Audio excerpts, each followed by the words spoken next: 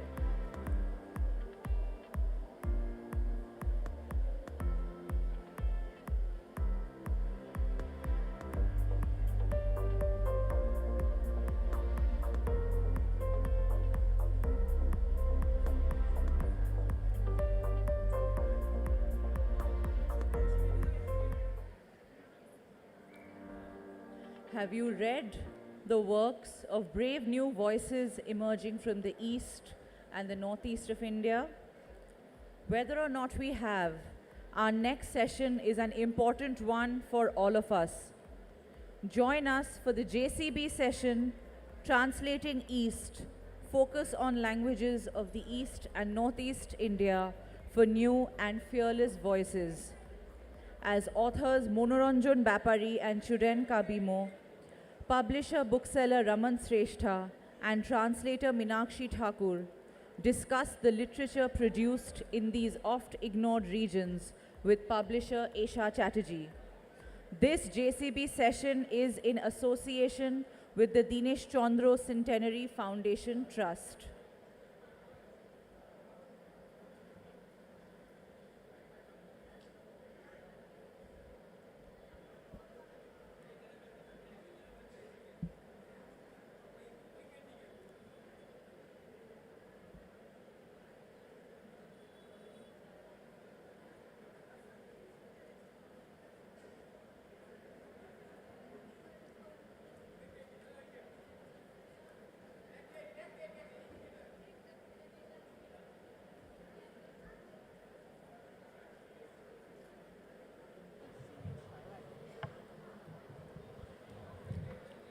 Monoranjan Bapari is one of the forerunners. Sorry about that. Monoranjan Bapari is one of the forerunners of Dalit literature in Bengali. A chance encounter with the renowned Bengali writer Mahashweta Devi initiated him into the process of writing, and he published his first essay, Riksha Chalai, in her magazine in 1981. He has written over 12 novels and numerous short stories since then, and won wide recognition and several accolades, including the Shuprabha Mojumdar Prize, awarded by the Paschim Bongo Bangla Academy in 2014, the Shormila Ghosh Smriti Literature Prize in 2015, and the Gateway Litfest Writer of the Year Award in 2019. The English translation of another of his novels, Batashe Baruder Gandho, was shortlisted for several prizes, including the JCB Prize for Literature 2019. For his contributions to the literature of South Asia, he won the Shokti Bhatt Prize in 2022. Churen Kabimo is a writer based in Kalimpong. His debut novel, written in Nepali and translated into English, is written against the backdrop of the Gorkhaland movement. The English translation of this novel was shortlisted for the JCB Prize 2022, the first originally Nepali book to ever be listed for this award. His book was also shortlisted for Madan Puraskar, a distinguished award for Nepali literature. Kabimo's collection of short stories, 1986, won him the 2018 Yuva Sahitya Academy Puraskar. Raman Sreshtha. With his raison d'etre to share knowledge, Raman Sreshtha is the owner and the energy that has made Rachna Books the success that it is today. Started by his father as just another bookshop, he grew Rachna Books into a space for creativity, culture, discussions, and music in the heart of Gangtok. Rachna Books is now a hub of creative and intellectual. We can proudly say that we are a cultural, at least if not the capital, but quite close to the cultural capital of India. And today we discussed that are there enough translations happening from the East? And should we speak of this huge region as just East? Or we talk about different states. Today we discuss about what is it that has resisted us from getting the recognition we deserve. Is it the language? Is it the geography? What are the barriers? And we have 4 very different, very talented panelists with us from different regions of India with very, very different backgrounds. I will try and conduct this session in English. I speak in English and Bangla, but the panelists have all the liberty to speak in whichever language they choose. So we begin. I'll start with Raman. Raman, who runs a very, very beautiful independent bookstore in Gangtok called Rachna Books. He's very popular on social media as the bookman, and now he's also an independent publisher. He is the publisher of Song of the Soil, which was shortlisted for this year's JCB Prize for Literature. And Raman, my question is that why did you start publishing? That's the first thing, because you were just a bookseller to begin with. And what was the reason of publishing Song of the Soil? Did you believe in the story, or was it numbers that you knew that it's going to bring in, it's going to sell a lot of copies? What was it for you? Hello everyone. My journey into publishing started because of my whole experience on 18 years back then. My 18 years of experience as a bookseller.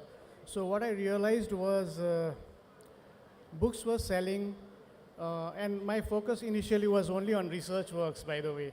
So I realized that there were a lot of these research that were happening on our land, on our people, on our cultures. And these books were being published abroad. It was going to university presses, and these books ended up being unaffordable and inaccessible to the people of our own state.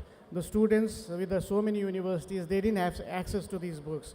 And there was a gap in between. The kind of stories and writings that were happening were not coming out from our place. And I found myself best positioned to be able to facilitate that.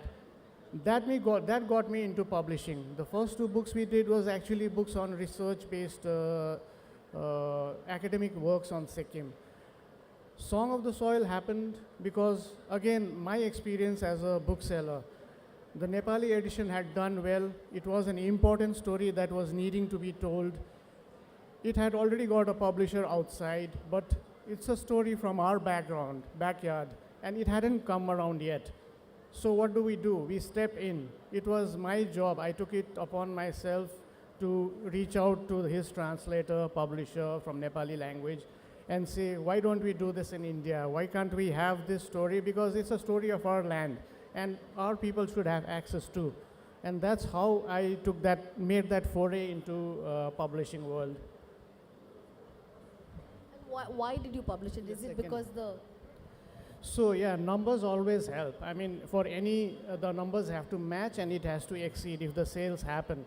But then again, the thing is, my positioning and my knowledge of all these years of book selling, my contact with the writers there, my understanding of the industry, of my network with people like all of us here on stage, it was important that I have to step in. So the thing is, like I said earlier, first, it's our story. We have to be hearing our stories.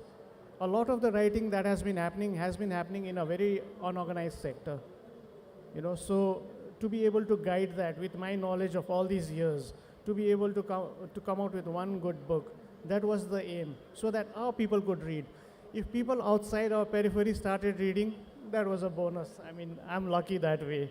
And look where it has brought us with JCB Prize, and it's been a wonderful journey for us. It's very overwhelming. We're still trying to recover from it. Chudan, before I get into anything that's deeper, but I would just like you to speak something about the experience so far. Because I met you, I remember I saw the book Fatsung back in 2018 or 19 at the Darjeeling Book Fair. I think Bukant was the publisher of Fatsung, and then Anil translated the book, got it published in Nepal, and now it's out in India. It was out in India, and it's done so well, and it was shortlisted, and the entire experience of it. Did you expect this story about the Gorkhaland movement getting this kind of attraction, and just the generic experience of it, your experience of being shortlisted and then the way forward. Hello नमस्ते। अच्छा, मैं हिंदी में बोलना चाहूँगा, मुझे वही comfortable ज़्यादा लगता है। तो 2019 में ये फर्स्ट नेपाली में आया था। जिस टाइम पे मैं वो उपन्यास लिख रहा था, उस टाइम मैं इतना यहाँ तक आऊँगा वो तो सोचा ही नहीं था। पे दार्जिलिंग का एक छोटा सा सर्कल है नेपाली राइटर का, वो राइटर को बेस करके लिखा। मतलब जितना पढ़ता है दार्जिलिंग के और इंडिया के जितना नेपाली रीडर्स है, नॉर्थ ईस्ट में है, आसाम पे है, मेघालय पे है, तो ज़्यादा से ज़्यादा जाएगा तो यही जगह जाएगा, ये सोचकर मैंने पहले लिखा था। लेकिन जब लिखने के बाद मेरा पब्लिशर ने कहा, मैं उस टाइम संबोधन पब्लिकेशन था इंडिया पे, सूरज मेरा दोस्त था, वो बोला कि नेपाल पे भी कुछ किताब उधर भेजना होगा, वहाँ भी थोड़ा डिस्ट्रीब्यूशन का काम उधर भी करेंगे। तो उसके बाद जब नेपाल गए कि हम लोग 1000 किताब डिस्ट्रीब्यूट करने के लिए गया था, लेकिन जब वो पहले पढ़ लिया तो पढ़ने के बाद वो बोला कि नहीं, ये तो हम लोग छापेंगे और वो भी 10,000 पब्लिश कर लेंगे। तो वहाँ से इसका जर्नी स्टार्ट हुआ। तो जब ये किताब आया उसके बाद रीडर्स का बहुत अच्छा रिएक्शन मिला। इसके बाद ही बांग्ला में समीक चक्रवर्ती, कलकत्ता से ही है वो, उसने ट्रांसलेट कर दिया तो बांग्ला में, शायद इधर भी मिलेगा, आज भी मिल सकता है यहाँ पे बुक स्टॉल पे।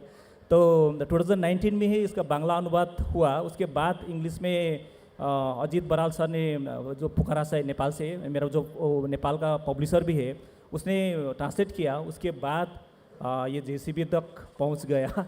अभी हिंदी में आने वाला है, शायद फरवरी लास्ट तक ये हिंदी में भी आएगा। Meenakshi, coming to you, you come from a very corporate background of publishing, unlike Raman and me, because I come from a family-owned business. So when we are talking about translations, how does a corporate publishing house like Westland, which is now also part of Pratilipi, look at translations, look at the East, and why Monoranjanda? How does corporate publishing, Hindi बोलूँ आखिर में हिंदी में बोल दूँगी. How does corporate publishing look at translations? I think I'll have to go back maybe 10-15 years to very briefly tell you how it all began for me, because I was at HarperCollins and we were publishing English original writing. And back in the day, original writing in English in India was looking to the West mostly. It was good, strong, but somewhat inspired, which has changed now. There are many different voices and they seem more real, more rooted in their context. But back in the day, it seemed like that. It also seemed like an incomplete enterprise to be in India and to publish only in English. So we got into publishing in Hindi because we had people who understood Hindi. And then what else can we do? How do we bring the real stories that are being written in so many languages? And we are constantly hearing that this writer got the Sahitya Academy, that writer got some other award. But we're hearing these stories, we have no access to it. So that's how we started a translation imprint and published books from over 15, 16 languages. That has continued in my next few jobs. We also started publishing in those original languages. And it's not like a corporate publishing house will publish translations because the numbers are huge. The numbers are not huge. They don't fly off the shelves. They are slow sellers. But I think more publishers are getting into translations now because suddenly the spotlight is on translations. And I'm like, really, it gives me great pleasure to say that all the major awards in the last 2-3 years have gone to translations from the various Indian languages. That's one reason why more publishers are getting into it. It's a good thing because we are growing the market, all of us together. It is a good thing. But it's not like publishers are looking at it like we're going to make tons of money out of these books. No. But I think we have to create interest in the English reader for translations because they're extraordinary stories. They are a perfect combination of what is unique and what is universal. And even though you learn like surprising things about each context from the different states, you also relate instantly because there is a cultural connection that runs deep within these languages, within these territories. We'll come back to Why Manoranjan Da? Because you can see him. He is so fabulous. We fell in love. We published his first book in English, Batashe Baruder Gondho's English translation. There's gunpowder in the air. And I had a narration. His English translator narrated large extracts from it to me the first time. That's how I came to know about him. And you meet him and you know how extraordinary he is. মনোরঞ্জন তো অনেক প্রশংসা করলো তোমার এখানে, তো আমি জিজ্ঞেস করলাম যে কেন, ওয়াই মনোরঞ্জন দা তোমাকে কেন পাবলিশ করলো? মনোরঞ্জন দা তুমি একটু তোমার এক্সপিরিয়েন্স বলো, কারণ এত বছর ধরে আমার মনে হয় যে তুমি সেকেন্ড টাইম শর্টলিস্টেড, তুমি আগের বছরও ইউ ওয়ার শর্টলিস্টেড জেসিবি প্রাইজের জন্য, এবছরও তুমি ইমানের জন্য শর্টলিস্টেড হয়েছিলে। তো তুমি তোমার এক্সপিরিয়েন্স একটু বলো, এই ট্রান্সলেশনস নিয়ে তোমার এক্সপিরিয়েন্স বলো। তুমি বহু বছর ধরে প্রকাশনার সঙ্গে যুক্ত, কিন্তু ইংলিশ প্রকাশনার সঙ্গে যুক্ত হয়েছো লাস্ট কয়েক বছরে, তো সেটা নিয়ে তুমি যদি একটু কিছু কথা বলো, যেটা দিয়ে তোমার ইচ্ছা।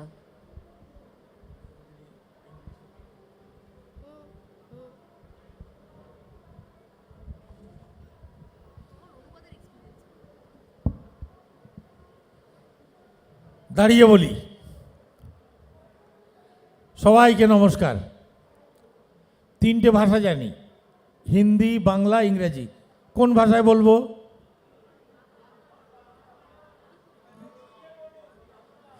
আমি ইংরেজিতে বলতে পারি, কিন্তু সেইটা এখানে মীনাক্ষী ঠাকুরজি আছেন, উনি জানেন যে কখন আমি ইংরেজি বলি। আমার ইংরেজি কিন্তু বোঝা একটু কষ্ট হবে আপনাদের, আমি বলে যাব। হিন্দিটা মোটামুটি বোঝার মতো বলতে পারি, আর বাংলা তো আমার মাতৃভাষা।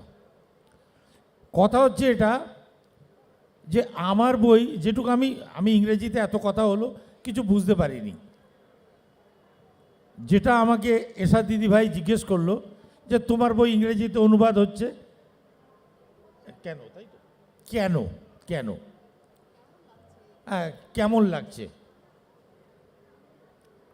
প্রথম কথা তো আমার যে বই লেখা হবে, আমি কোনোদিন বই লিখব, এটাই তো একটা আশ্চর্য ব্যাপার ছিল। তারপরে সে বই ইংরেজিতে অনুবাদ হচ্ছে, হিন্দিতে অনুবাদ হচ্ছে, মালায়ালামে অনুবাদ হচ্ছে, উড়িয়া ভাষায় অনুবাদ হচ্ছে। এনারা তো 9টা ভাষায় অনুবাদ করবে বলে ভেবে বসে আছেন। তো ভালোই লাগছে। দেশ বিদেশের পাঠক, আমি যা বাংলায় যা লিখি, বাংলাতেই আমার পাঠক সংখ্যা খুব কম। অন্যান্য অনেক বড় লেখকের যেরকমভাবে বই বিক্রি হয়, বুক স্টলের সামনে লম্বা লাইন দেখি, আমার বাংলাতে এরকম লাইন আমি দেখিনি। একবার মাত্র দেখেছিলাম নেপালে, সেটাও জেসিবির বদান্যতায় আমাকে ওখানে নিয়ে গেছিলেন, ওখানেই একমাত্র দেখেছিলাম আমার বই কেনার জন্য লম্বা একটা লাইন, বাংলায় দেখিনি। তো সেই যে মানুষ, আমি যার লেখা বাংলাতেই, আর যত বছর আমি 42 বছর ধরে লিখছি, বাংলার প্রকাশকরা তো আমার বই ছাপতেই চায়নি প্রথম দিকে। বহু কষ্টে নিজে পয়সা জোগাড় করে আমাকে ছাপতে হয়েছে আমার বই, ব্যাগে করে ঘুরে ঘুরে মানুষের কাছে গিয়ে বিক্রি করতে হয়েছে।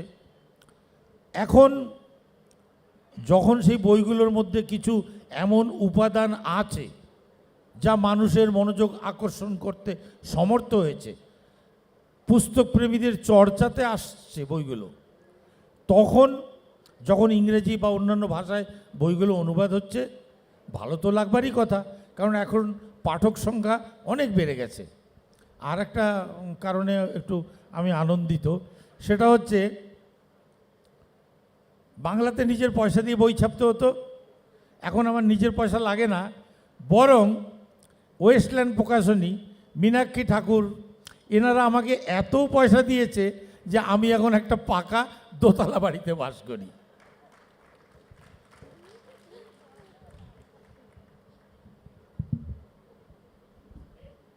That was amazing, Meenakshi. So, he spoke actually about the advanced royalty, which the system that really doesn't exist in the Indian language publishing scenario. Even Bangla publishing being this big, I can speak of it, that nobody really talks of advances when they're acquiring a title. It's mostly about the background of the publisher, the accountability of the publisher comes with, and the desperation of the author. So, student, can I ask you this? कि मैं आपसे ये पूछ रही हूँ कि आपको क्या लगता है कि जब कोई नेपाली में लिख रहा है या ऐसे कोई लैंग्वेज में लिख रहा है जिसका पॉपुलैरिटी ज़्यादा नहीं है रेस्ट ऑफ इंडिया में, वहाँ पे डेस्परेशन ज़्यादा होता है कि कोई भी कुछ भी पब्लिश कर दे, मैं वो ही ले लूँगा, इसीलिए जो बड़े पब्लिशर्स हैं उनको बुक्स मिलते नहीं हैं, उसके पहले ही कोई छोटा पब्लिशर पब्लिश कर चुका है, ये रीज़न है या ऐसा है कि कोई बड़ा पब्लिशर पब्लिश करना ही नहीं चाहता? हेलो पब्लिकेशन का प्रॉब्लम तो हमारा, आप वो ट्रांसलेशन के बात कर रहे हैं ना, ट्रांसलेशन जब होगा, पहले नेपाली में हम लिखते हैं, उसके बाद ट्रांसलेशन की बात कर रहे हैं आप। लेकिन हमारा प्रॉब्लम क्या है कि दार्जिलिंग में जितना भी नेपाली राइटर है, उसका प्रॉब्लम तो ये है कि उसका खुद नेपाली में भी ऐसा ट्रांसलेटर नहीं, पब्लिशर नहीं है। जैसा मनोरंजन सर ने कहा अभी कि बहुत पैसा मिला क्या, ऐसा वो बात कर रहा था। लेकिन हमारा प्रॉब्लम ये है कि दार्जिलिंग में पब्लिकेशन हाउस ही नहीं है इतना बड़ा, तो राइटर लोग अपने ही खुद पैसा देकर पब्लिश करता है, सबसे बड़ा प्रॉब्लम ये है। तो यही एक वजह हो सकता है कि जिसके वजह से वो राइटिंग में भी डेवलपमेंट नहीं हो रहा है अच्छा से, ये भी एक वजह हो सकता है। लेकिन उससे भी ज़्यादा प्रॉब्लम क्या है कि हमारा अनुवाद का, ट्रांसलेशन का जो काम है वो होता ही नहीं, मतलब ऑलमोस्ट नहीं हो रहा है। तो अभी समीक चक्रवर्ती मैंने पहले बात किया था, वो फ्रंट लॉ में है अभी, तो उसने बांग्ला में फर्स्ट किया था मेरा। उसके बाद उन्होंने दार्जिलिंग का इंद्र बहादुर राय का आज रमिता छ, वो नेपाली में टाइटल है, वो उसको भी बांग्ला में लेकर आया है। उसके बाद नेपाल के 2 किताब भी लेकर आया है अभी बांग्ला में। तो अभी शुरू हो रहा है ये। बांग्ला और नेपाली तो एकदम नज़दीक है ना, ये वेस्ट बंगाल में रहते हैं हम लोग, तो दार्जिलिंग में हम लोग लिखता है नेपाली में, लेकिन यहाँ तक भी नहीं आता है। तो पब्लिशर के पास पहुँचने का तब तो बात ही नहीं है, ये प्रॉब्लम है सबसे बड़ा। तो सबसे अच्छा ये हुआ कि ये फात्सुंग बांग्ला के बाद इंग्लिश में आया, इंग्लिश के बाद जेसीबी तक पहुंच गया। तो उसके बाद थोड़ा अभी पब्लिशर लोग पूछ रहा है कि आपको दूसरा किताब कब आएगा, कौन ट्रांसलेशन करेगा, ये पूछ रहा है। तो कुछ साइन आ रहा है कि कोई बड़ा पब्लिशर आपको अप्रोच किया है या आप खुश हो? हाँ ना मतलब कम से कम नेपाली लैंग्वेज को, मेरे लिए नहीं लेकिन जो नेपाली भाषा में लिख रहा है उसको लिए भी एक पॉजिटिव साइन है कि थोड़ा क्यूरियोसिटी हो रहा है उसको कि क्या लिख रहा है उसमें वहाँ पे, तो थोड़ा ध्यान उधर आ रहा है। तो ये हमारे लिए जो मार्जिनाइज लैंग्वेज में जो लिखता है, नॉट ओनली नेपाली, और दूसरा भी ऐसा भाषा है नॉर्थ ईस्ट में जिसको अनुवाद होकर यहाँ तक नहीं आ रहा है, तो थोड़ा ये कंसंट्रेट हो रहा है ना, तो ये अच्छा साइन हो सकता है। Raman, I think the most relevant point here is language, and we are also saying that something, Bengal being Darjeeling being an integral part of Bengal, even Bengalis are not reading translations from Nepali. So tell me this, that your perception of how language acts as a barrier. One of my other questions is also this, that as a bookseller, we both are also booksellers in some capacity, you more, me less, but we've seen that Northeast and Darjeeling and Kalimpong are great English book reading markets, far better than Kolkata. And sorry, in a market like that, why aren't enough translations happening? Because most of the readers are English readers. Most people are so conversant in English, which is not the case here in Bengal. Why isn't enough translations happening, and how language forms a barrier? Well, in my opinion, everything is still at a nascent stage. Not so much the language, it's a very rich language, but the process of writing, the process of publication, like Chuden was saying, the author is responsible for not only writing, but also going to the printer, sitting there for hours and days just to get the book printed and then distribute himself. But this is only the second half of what the process of book selling, book writing is, or book publishing is. We are also dealing with issues where we have to deal with the trauma of the movement, for example. That takes time. It has been one entire generation. Chuden says himself, he was born after the revolution, the first revolution was over. So that trauma, the processing of it, for the longest time I used to wonder, there's been so much in our land, but why aren't writings happening in Nepali about these things? And this was one thing. Also, there's a thing called individual memory and collective memory of the space and time that has elapsed. How does one look at it? How does one collate these things? How does one start writing a story about it? And now when you look back, after Fatsung came out, there's been like a deluge of writings about the movement, Gorkhaland movement. It has, and it's as if people just need one trigger. It was as if one just needed to pull the plug and the dam would burst. You know, that kind of writing is happening in all sorts, so in a very big way. So, I mean, it's a process that we are having to go through. And when it comes to publishing, yeah, translations, one keeps hearing about it. Readership, we are a population of, I think according to the records, 1.5 crore Nepali language speakers. So that way, if you look at it, we are still comparatively small. And most of the books that have been published so far are self-published. They don't have that kind of network. With us getting into publishing, it may be too soon to say myself, but I think we are best positioned to be able to do that kind of job, and I'm very proud of what we are doing. And like I said, it's first we have to start reading our own stories. We have to start writing stories which are readable to us, and then the translations will happen. It's a big process. It's happening everywhere. It'll come to us. Raman, one more question I wanted to ask. Do you think that if there was no element of the Gorkhaland movement, possibly a movement that defined the area of Darjeeling and the rest of the area, if that was not the element of this book, do you think it would gain this kind of an attention from the English readers? I'll come to Meenakshi after this. Do you think a lack of crisis kind of, or maybe a defined crisis in a book, especially in translation, ensures a certain attention? Well, I think Chuden would be better placed to answer that, but I mean, it's not just a crisis within a book. It was a real crisis. Yes. It actually happened. That it was slightly not in the greater media attention back then, maybe because I think Khalistan movement was also happening simultaneously, which got all, so things like that. So a lot of things always happen around the world, and it's how you see it. How little is that movement for you, or how big is it for us? You know, that way of looking at the same thing from two different angles always come into play.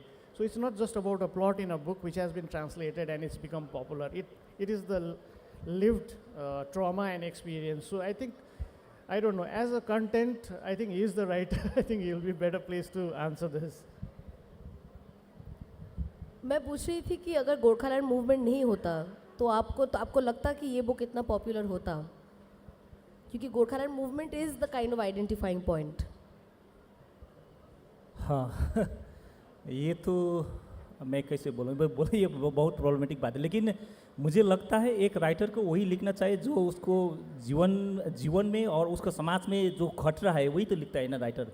तो अलग राज्य के जो question है वो दार्जिलिंग का, तो वो तो बहुत पुराना मांग है, वो हर आदमी के साथ जुड़ा हुआ एक मांग है. तो मुझे ये पॉपुलरिटी, ये क्राइसिस, ये दिखना नहीं चाहिए कि मुझे एज अ राइटर जो हो रहा है वो लिखना चाहिए. कभी कभी क्या होता है कि आप 10 एप्लीकेशन देता है, वो नहीं, जो बात नहीं समझ सकता है तो वो एक लिटरेचर समझ देता है उसको। तो मुझे लगता है कि वो दार्जिलिंग में जो मूवमेंट हुआ है, 86 में हुआ, 2007 में हुआ, 17 में हुआ, तो इतना बड़ा मूवमेंट हुआ, लेकिन उसके ऊपर में कोई भी लिटरेचर में, कोई भी उपन्यास या कोई कथा में नहीं आ रहा था। तो मुझे यही लगा था कि नहीं, इसको तो लिखना चाहिए। कम से कम ये कथा को, जो आम आदमी से जुड़ा हुआ कथा है, उसको मिथ बनने से पहले लिखना होगा ये इतिहास को। तो इसलिए मैंने इसे लिखा। तो ये पॉपुलरिटी मिलेगा नहीं मिलेगा तो दूसरी बात है। तो ये सब मैं कैसे बोल सकूँगा। Meenakshi, coming to you, similar question. When you're not from this area, you're primarily from, I can say, north of India, because we are talking about this as east. When you're acquiring a title from other languages, are you looking at a definitive crisis as part, because we're talking primarily about translations, because we don't see a lot of generic translations happening. We don't see a lot of crime novels getting translated. We don't see romance novels getting translated. Would you acquire a Nepali romance? Would you acquire a Bengali crime? Which doesn't have a unique selling point, if I may say so. In order to sell, then we need that peg to hang a story on. Do you agree? I do agree. I do agree. Also, a lot of romance would be more localized, and the English reader may not be able to relate to it, but there haven't been enough experiments, enough pilot projects to prove that. But when you mention crisis, so great novels or short stories have emerged from great suffering. The great wars, the Holocaust novels, they're still being read. They will be read, I think, for generations to come. Novels on the Chernobyl accident. There are so many of them, and still, I think all of them pretty much work. I'm expecting many novels to come on in future to have climate change as their background. So this is going to happen. It's easier for the editors to kind of position it, pitch it to the bookseller, pitch it to, when you're pitching a book to, say, a book reviewer, to the media, I think it's easier when there is, a crisis adds a layer of complexity to a work, to a novel or a short story. It makes it more complex. The collective memory also included in the book makes it a work that the younger generation would be surprised by, or would be in the way that we related to the novels that came out of Russia. They were all translated. I've read them in Hindi, not even in English.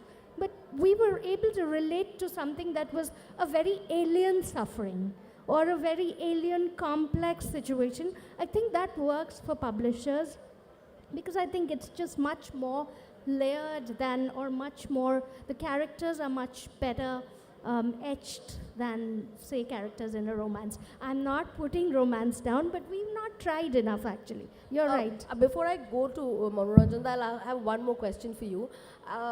What I'm trying to understand here is that is there a hierarchy even when it comes to translations? By that, what I mean is that would you acquire a novel which talks about climate change that has been written in Malayalam or in Bangla? Most definitely. You would? Definitely. But you would Malayalam possibly and trust Bangla- somebody Yeah. who is more Delhi-based, more urban, because they speak the language No, of... not at all.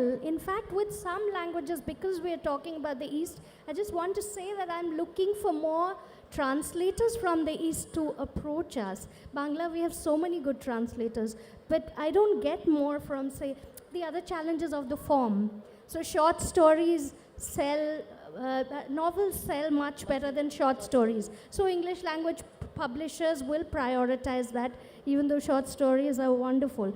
And in some languages, novels are not enough novels are being written. For Manipuri, if you look for a book, you'll have to publish a short story writer. So those are the choices that you have to make. In Manipuri, I'll have to publish I want more translators to come to us, because somehow we're not able to reach. So Meenakshi Thakur has just said that she, as in Westland, Pratilipi, wants more translators to come to them from different languages, which is, I think, a great positive sign here. And I have a few more questions, but I don't know once Manoranjan Da starts speaking, I don't know if I'll have enough time to ask them. So, Manoranjan Da, তোমাকে আমি জিজ্ঞেস করছি যে তোমার এই যে জীবন যুদ্ধ, তোমার এই লড়াই যদি না থাকতো তাহলে কি তোমার মনে হতো যে আজকে এই যারা এতজন এখানে বসে আছেন তোমার কথা শোনার জন্য তারা শুনতো, বা এই যে তোমার এতগুলো ভাষায় ইন্ডিয়ান ভাষায় তোমার কাজ এখন পাবলিশ হতে চলেছে এবং আশা করা যায় যে পরবর্তীকালে ইন্টারন্যাশনালিও পাবলিশ হবে, সেটা কি তোমার মনে হয় হতো? যদি আমার ব্যাকগ্রাউন্ডটা না থাকতো,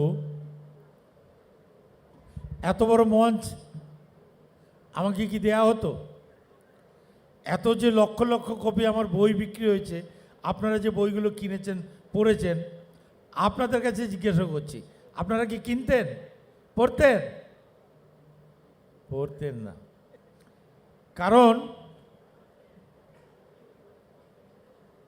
আগে একটা ছোট্ট গল্প বলি, তারপরে বাকি কথাটা পরে বলবো। মহাভারতের যুদ্ধকাল, অশ্বমেধ যজ্ঞের কাল, মহাভারতের গল্প। অশ্বমেধ যজ্ঞের কাল, মহাভারতের গল্প। অশ্বমেধ যজ্ঞের ঘোড়া दिग्विजयी पांडव कुल छेड़े दिए, किस माई का लाल में दम है इसको पकड़ के दिखा। तो एक छेले 12, 14, 15, 16, 17 বছর এরকম কিছু একটা বয়স হবে, বব্রুবাহন তার নাম। অশ্বটাকে ধরেছে, সবাই বলছে ছেড়ে দে, এই পাণ্ডবদের অশ্ব, কুরুক্ষেত্র বিজয়ী বীর, নাহলে তোকে খুব ঝাড় দেবে। কিন্তু ওই বাচ্চা ওই অশ্ব ছাড়বে না কিছুতেই, বললো না আমি যুদ্ধ করব। যথারীতি যুদ্ধ শুরু হয়ে গেল। একদিন রণাঙ্গনে আছেন কুরুক্ষেত্র বিজয়ী বীর মহাবীর অর্জুন, তার কাছে পাশুপত অস্ত্র আছে, বজ্র আছে, কত কত কিছু আছে। আর একদিকে বালক বব্রুবাহন।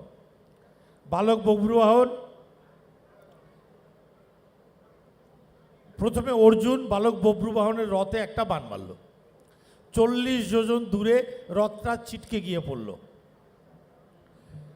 বালক আবার ফিরে এলো, ফিরে আসার পরে বব্রুবাহন একটা তীর মারল অর্জুনের রথে, 3 পা সরে গেল।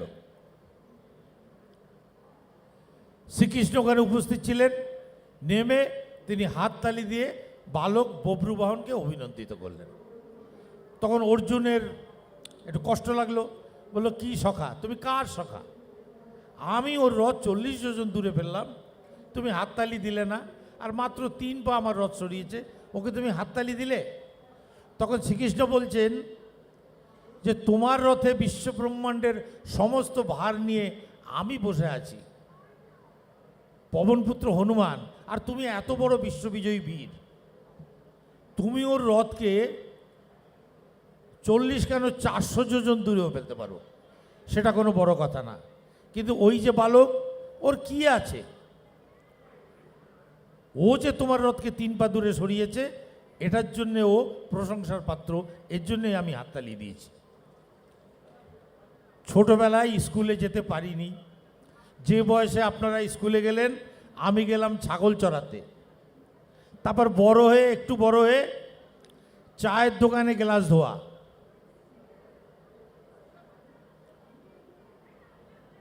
ভয় পাবেন না, আমি শুধু চায়ের দোকানে গ্লাস ধুয়েছি, চা কিন্তু বিক্রি করিনি। চা বিক্রি করেছি বললেই লোকে কিন্তু ভয় পেয়ে যেত। চা বিক্রি করা লোকদের থেকে আজকাল লোকে ভীষণ ভয় পাচ্ছে। তারপরে মুটে মজুরি, রিক্সা চালানো, ডোম সুইপার, নাইট গার্ড, কি করিনি জীবনে, বারবার জেলে যাওয়া, এসব করেছি। তারপরে একদিন ঘটনাচক্রে মহাশ্বেতা দেবীর সঙ্গে আমার যোগাযোগ এবং তারপর লিখতে আসা। তো বিষয়টা হচ্ছে এই যে জানারা বসে আছেন, পণ্ডিত মানুষ, প্রচণ্ড পড়াশুনো করেছেন, কারো কারো নামের পিছনে ডক্টরেটও আছে, তারা তো ভালো লিখবেনই, তারা ভালো খান, ভালো বাড়িতে থাকেন, উচ্চ শিক্ষিত, তারা ভালো লিখবেনই। তারা যদি ভালো লেখেন অবাক হওয়ার কিচ্ছু নেই। কিন্তু যে মানুষটা কোনোদিন স্কুলেই গেল না, সেই মানুষটা বই লিখছে এবং ভারতবর্ষের 50টা মতো বড় বড় পুরস্কার, বিদেশ থেকেও পুরস্কার পাচ্ছে, রুসো ফেলোশিপ পেয়েছি আমি। মানুষ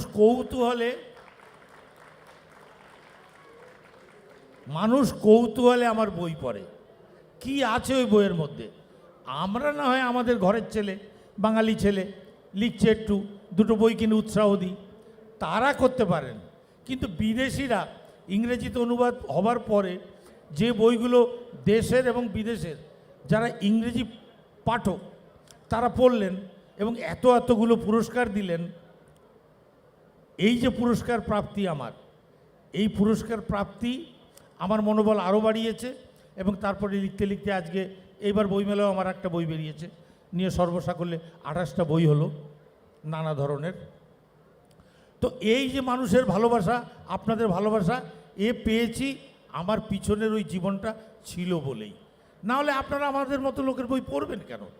যে বাংলাতে রবীন্দ্রনাথ আছেন, তারাশঙ্কর, বিভূতি, মানিক, শরৎ চট্টোপাধ্যায়, সতীনাথ, তারা যা লিখে গেছে আমাদের আর না লিখলেও চলে।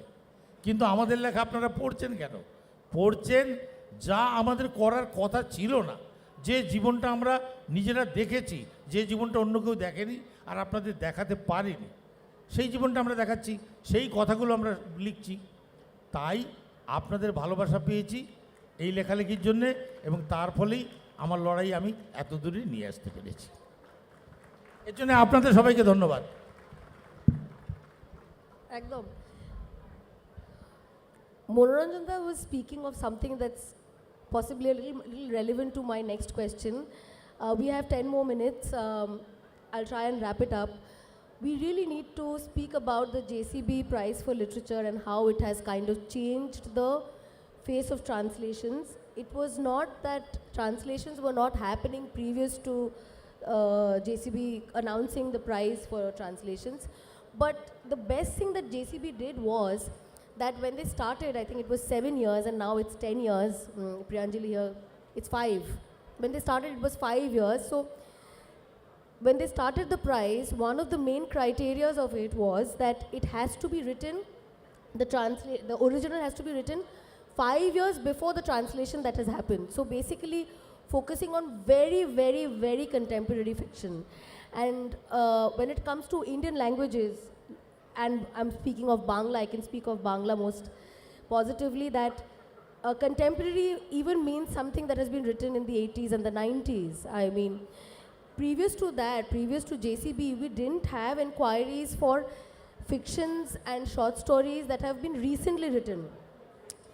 Monoranjana just mentioned there's Rabindranath Tagore, there's so many, Bibhuti, Bonkim. They were the ones who've been extensively translated. I come from a language that's hugely recognized, but when we speak, do we speak of any contemporary writers? We are looking at Shishendu, we are looking at Shonji, we are looking at Sunil Gangopadhyay, late Sunil Gangopadhyay. And even for that matter, Shishendu and Shonjib Jethu, they are so old. Do we know who at present are writing? If not for JCB, would we, English, I'm talking about the English readers, would they know of Monoranjan Bapari? So, speaking of the JCB Prize for Literature, Raman, a little bit about it. Do you think how it has changed, JCB has changed the face of translations? Younger writers like Chudin here are getting the recognition that they deserve. The writing is getting the recognition that they deserve. Well, I'll speak as a bookseller because that's what I've been noticing. Every year, literary awards happen, and the long list and the short list get announced. But with JCB, in the 5 years, the kind of momentum it has been gaining, when we went for the shortlist announcement event, JCB had not only those 5 books which were shortlisted, but they also had the previous year's shortlisted, long-listed books on display. So what is happening here is, like, if Iman gets shortlisted this year, I find myself as a bookseller responsible that I should also look up Gunpowder in the Air, have it in my store, because I come from the front lines of the publishing industry. I am the last bastion from where the book jumps into the hands of the readers. It is my responsibility to bring good books, good writings, and we tend to forget because we are overwhelmed with the kind of new books that come out day after day, day after day. Every time I open my email, there's like announcements for so many new books coming up. With JCB Prize shortlists, things have become easier for me. And I'm also, my focus has always been in the core list or the back list or the mid list. That way at least personally, I'm making sure that these books are there and it's going into the hands of the readers. And I feel that's my role as a bookseller. I think JCB also does quite an end-to-end. Meenakshi, if I may ask you, that do you think that, like unlike other awards, they kind of do an entire year-round programming and there's a lot of sales support? Do they kind of give that? I'm talking about There is sales support, and what is impressive is it's not just the winning author or the winning book that the JCB supports. Every author is treated equally, so in many ways it has democratized and publishing in not just the sense that, okay, it was original English and now translations are also included, but also that each writer is a great writer to them, each writer, and they highlight in a very interesting manner, in a very sharp way, what is unique about each one, which I find through their social media, it's very impressive. It goes on for the entire year. The winning authors are present at the next year's next cycles, next cycle's events. I think that's really helped create a buzz about not just translations, but the publishing industry as a whole. Even sales-wise, we get good support from them. Yeah. Children, if you could speak a little bit about also the fact that, you know, JCB has been giving such a great support across the entire year round. You were there at the JLF, you're here at KLF. I think you were visiting some more literature festivals also. How has the foundation supported you? Hello margins writer को वही problem है, मैं बार बार वही बात कर रहा हूँ कि एक बाउंड्री बन जाता है कि आप थोड़ा सा एक एरिया में लिखता है, वो सीमित पाठक होता है, तो उसके बाहर आप आगे नहीं जा सकते हैं। तो जब मैंने पहले लिखता था JCB के पहले, तो JCB जहाँ शॉर्टलिस्टेड होने से पहले मैं जब लिखता था, मेरा वो राइटिंग करते समय मेरा सोच भी वही लिमिटेड पाठकों के लिए होता था कि उसके लिए मैं ये लिखूँगा, उसको लिए वो ये सोचता था। लेकिन एक बाउंड्री क्रॉस होने के बाद ये मेरा थोड़ा ये लिमिटेशन भी थोड़ा एज अ राइटर, नहीं वो दूसरे लैंग्वेज में कैसे सोचेगा, वो क्या पढ़ेगा, ये थोड़ा मैं पर्सनली ये चेंज हो रहा है। तो दूसरी बात ये है कि पहले जब मैं नए किताब लिख रहा होता था तो उस टाइम कोई लोग पूछता था, तो वही नेपाली रीडर्स लोग पूछता था कि आपकी नई किताब कब आ रहा है। तो अभी मलयालम रीडर्स लोग पूछता है कि आपका दूसरे किताब कब ट्रांसलेट होगा। तो सबसे बड़ा तो मुझे ये एडवांटेज हो रहा है। और दूसरी बात ये है कि मैं लास्ट वीक में मैं काठमांडू पोस्ट के एक रिपोर्टर के साथ बात कर रही थी तो उसने यही बात पूछा कि इतने सारे इंग्लिश जानने लोग हैं, आपने बोला कि दार्जिलिंग में बहुत लोग इंग्लिश पढ़ते हैं, लेकिन क्यों नेपाली में ट्रांसलेटर नहीं है, क्यों बाहर मेरे ट्रांसलेटर तो बांग्ला के लिए कलकत्ता से आना पड़ा, फिर इंग्लिश के लिए नेपाल से आना पड़ा, क्यों दार्जिलिंग में क्यों नहीं है। ये सबसे बड़ा बात है। ये इंग्लिश जानने भी बहुत लोग हैं, इंग्लिश मीडियम स्कूल है और नॉलेज भी बहुत है इंग्लिश में, लेकिन उसमें ट्रांसलेट में क्यों उसका ध्यान नहीं जा रहा है। तो सबसे बड़ा बात ये है कि ट्रांसलेशन सिर्फ वो दिमाग होने से व उसके ज्ञान, भाषा का ज्ञान होने से ट्रांसलेशन नहीं होगा। तो उसके लिए एक जो साहित्य को आत्मा से समझना चाहिए, वो वाला आदमी चाहिए। तो मुझे लगता है अगर ये एक स्टेज तक पहुंचा तो थोड़ी सी जो ट्रांसलेट कर सकता है उसका ध्यान भी थोड़ा ये नेपाली राइटिंग के ऊपर जा रहा है। तो सबसे बड़ा एडवांटेज शायद यही हो मेरे लिए। Very relevant. I think it's a brilliant point that he's brought up, that now the writers are thinking beyond the region of the language, the barriers of language. There is definitely that excitement, but I mean, again, because I've been in the industry, I keep hearing about how I've been hearing for this for so many years. Translations are important. Hindi mein ho raha hai, this, that, from this language to that. But when it actually happens to Nepali, my language, it's as if the barriers have been broken. With the shortlisting in the prize, it's as if like, wow, there is this possibility. And now when I see these young writers and new writers, even senior writers who visit my bookstore, and we talk about this, there is that sense that yes, you know, we can do more, and like you said, we should do better. Let's get ourselves organized, and we are in fact organizing ourselves to start to work more at length and in detail with translations.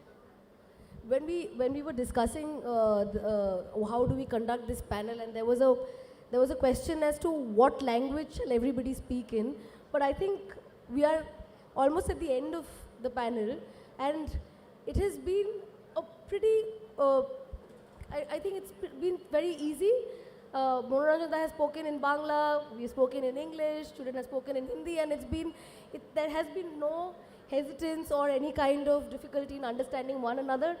Student who doesn't understand Bangla understood some bits of Monoranjan Das, and I'm sure Monoranjan Das also understood what the entire discussion was about. So this is what language does, I think. This is what bringing people together does. And just a line saying that we are so proud to be associated DCCFT, which is a centenary year foundation trust that we have in my grandfather's name, who basically started all of it, publishing, to be associated with the JCB Foundation. And our focus is to promote Bangla literature and get Bangla books to as many people as possible. So thank you JCB for associating.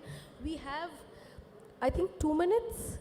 Do we have one question or two questions? Maybe one question if there is any.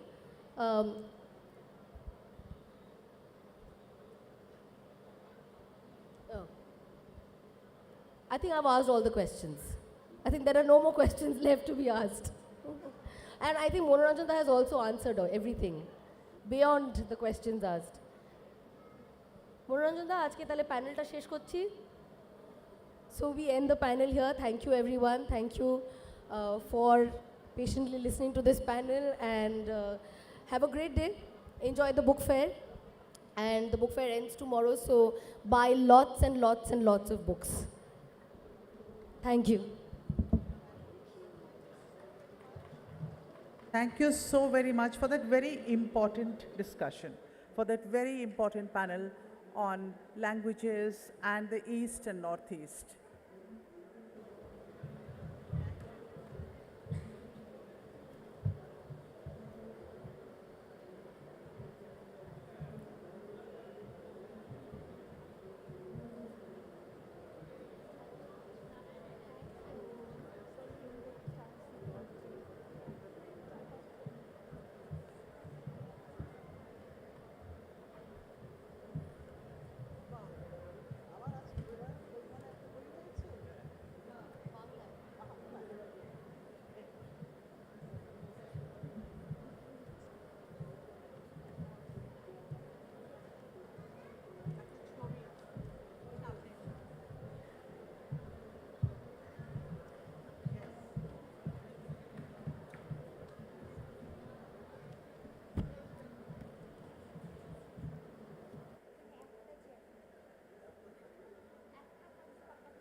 It is now time for the 9th edition of the much-awaited APJ Jeethpal Memorial Lecture.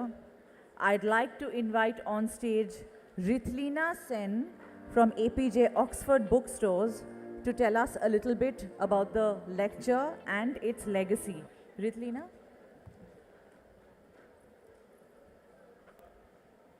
Good evening, everyone. Welcome to the Kolkata Literature Festival. The APJ Surendra Group and Oxford Bookstores, in association with the Kolkata Literature Festival, are proud to present the 9th edition of APJ Jitpal Memorial Lecture under the auspices of the 46th International Kolkata Book Fair. The APJ Jitpal Memorial Lecture was instituted in 2014 to commemorate the life and work of Sri Jitpal, the mentor and co-founder of the APJ Surendra Group. Sri Jitpal was an iconic figure in the industrial landscape of Bengal, and under his stewardship, the APJ Group has had the distinction of celebrating its centenary in West Bengal in 2010. He is remembered as a philanthropic man who lived a very simple life. The lecture is held annually in association with the Kolkata Literature Festival at the prestigious International Kolkata Book Fair. Today, the 9th APJ Jitpal Memorial Lecture, titled India After COVID, will be delivered by internationally acclaimed heart surgeon Dr. Kunal Sarkar. Dr. Sarkar is one of the leading cardiac surgeons of India. He is currently the Senior Vice Chairman and Chief Cardiac Surgeon of Medica Hospitals. Dr. Sarkar has been an avid debater since his days at St. Xavier School and Medical College. In fact, he is the founder and chairman of Calcutta Debating Circle. Dr. Sarkar authored his first book, The Sickness of Health, which is one of the authoritative reads on the status of healthcare in India. I would now request Dr. Sarkar to come up on stage and deliver the lecture titled India After COVID.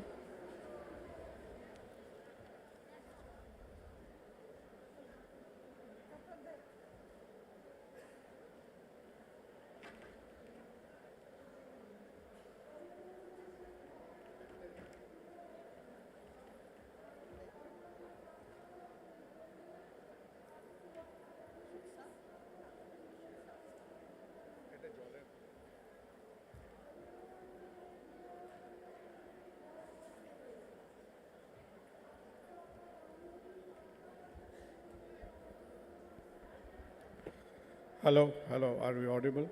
Thank you. At the very outset, I think a very good afternoon, and I am absolutely privileged and flattered to have the opportunity to stand in front of all of you to deliver the Jitpal Memorial Lecture. Now, somebody had the wisdom to ask a doctor, and that to a cardiovascular plumber, to talk about healthcare and in the context of COVID in a very sort of joyous situation like the Calcutta Book Fair. But that mistake of selection, I confess, is not my responsibility. Friends, to understand COVID, to understand, or rather to recapitulate what we have been through in the past 2 years, it is important for us to take a synopsis of the Indian experience of COVID that went all through us for the good part of the last 2 years. আমরা যে অভিজ্ঞতার মধ্যে দিয়ে গেছি, আমরা যে সময়ের মধ্যে দিয়ে গেছি, time is here for us to take a recap. আমাদের বুঝতে হবে, আজকে যদি কেউ আমাদের জিজ্ঞেস করে যে দ্বিতীয় বিশ্বযুদ্ধের পর পৃথিবীটা কোথায় গিয়ে দাঁড়িয়েছিল, তাহলে ডানকার্ককে না বুঝলে, পার্ল হারবারকে না বুঝলে, দ্য ব্যাটল অফ স্ট্যালিনগ্রাডকে না বুঝলে দ্বিতীয় বিশ্বযুদ্ধকে বুঝতে পারা যায় না। If anybody asks us, কেউ যদি আমাদের বলে যে আমরা আধুনিক বাংলার ইতিহাস নিয়ে কথা বলি, তাহলে সেই জুন মাসের যে যুদ্ধ 1757 সালের পলাশিকে না বুঝলে বর্তমান বাংলাকে বুঝতে পারা যাবে না। So we need to look back. COVID ব্যাপারটা কি? What happened during COVID? What happened during COVID was যে কথাটা আমরা নিজেরা খোলা মনে পরিষ্কারভাবে কারো সামনে, ছেলে মেয়েদের সামনে, অ্যাকাডেমিয়ার সামনে, মিডিয়ার সামনে আমরা যেটা খোলাখুলি বলছি না, যে Covid so far there is 90% evidence in society, in the academic circle, যে Covid remains a man-made disaster. কোভিডকে বুঝতে গেলে আপনাদের তিনটে শব্দ বুঝতে হবে এবং সেই তিনটে শব্দকে বলে gain of function research. Gain of function research মানে কি? Gain of function research means that we have microbiologists, we have virologists, people who have been studying the evolution of viruses and microorganisms for a living. They are academic people.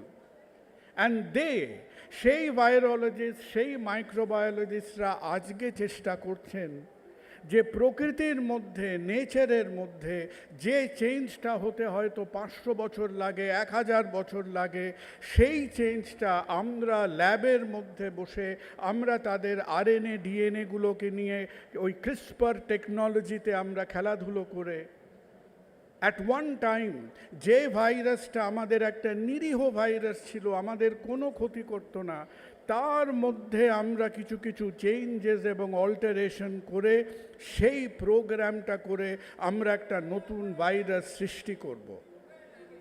এই আইডিয়াটা এসেছিল United স্টেটসের থেকে। This idea was funded by the NIH, the National Institute of Health of United States. তারা United স্টেটসে এই রিসার্চটা করতে পারেননি। কেন করতে পারেননি? Because United states has very strict ethical and academic rules. Tahole, this research was handed out. It was handed out to the third world countries. The offer to do genetic manipulation on SARS-CoV-2, the mother virus was SARS-CoV-2. এবং এই অফারটা নাকি প্রথমে ইন্ডিয়ার কাছে এসেছিল, and a couple of labs in Bangalore, they thought that they would be a part of this project. They did not take it. তারপর সেটা গেল Wuhan, who has not one but 2 virology labs in China. ওই সস্তায় কাজ করাতে গেলে যা হয়, সস্তায় আমরা একটা ভাইরাল ম্যানিপুলেশন ল্যাব করতে গেলাম, most probably একটা ল্যাবরেটরির মধ্যে যে সিকিউরিটি মেকানিজমস, যে সেফগার্ড মেকানিজমগুলো থাকে, সেগুলো একেবারে তাদের ঠিকঠাক ছিল না। এবং ইউএসের ইউনিভার্সিটিরা চায়নার উহান ল্যাবকে কমপ্লেন করছে যে তোমরা যে আমাদের ভাইরাস প্রজেক্টটা করছো, এই ভাইরাস প্রজেক্টটা ঠিক করে করছো না, you are doing this project dangerously. হাজারো ইমেল আছে in the public domain between the universities and the NIH of USA and the Wuhan lab, যারা প্রথম থেকে ভয় পাচ্ছিল যে এরা ভাইরাসটাকে নিয়ে খেলাধুলো করছে in a very dangerous manner. এই করতে করতে sometime in the November of 2019 এই ভাইরাসটা ল্যাব থেকে এসকেপ করলো ইন Wuhan. আমরা যেমন করি না, পুজো আচ্ছার আগে, বিফোর এনি পুজো আমরা কি করি? আমরা একটু করে গণেশ পুজো করি। তাই কোভিড নিয়ে যখন কথাবার্তা হবে তখন আমাদের একটা মানুষের কথা মনে রাখতে হবে, সেটা হলো সেই 31 বছর বয়সী চাইনিজ চোখের ডাক্তার, the Chinese ophthalmologist from the city of Wuhan, Li Wenliang. Li Wenliang in December যখন চারিদিকে দেখলো যে একটা অদ্ভুত ধরনের ভাইরাস এসছে, there is a strange pneumonia circulating around us, the authorities are trying to suppress it, Li Wenliang এই খবরটা ওয়াইবো বলে, যেমন আমরা ফেসবুক করি, আমরা টুইটার করি, চায়নায় the popular social media platform is ওয়াইবোতে সে চাইনিজে পোস্ট করলো যে দিস থিং ইজ হ্যাপেনিং। মাত্র 4 দিন এই পোস্টটা সোশ্যাল মিডিয়ায় ছিল। Within this period of time, journalists from across the world, they get the post, and this was the first warning. আমরা কবেকার কথা বলছি? নভেম্বর 2019. November 2019 China অস্বীকার করলো. China completely denied the existence of this virus. World Health Organization deny করলো that this virus exists. By that time, through air transmission, through air flights and everything, this virus had started to spread.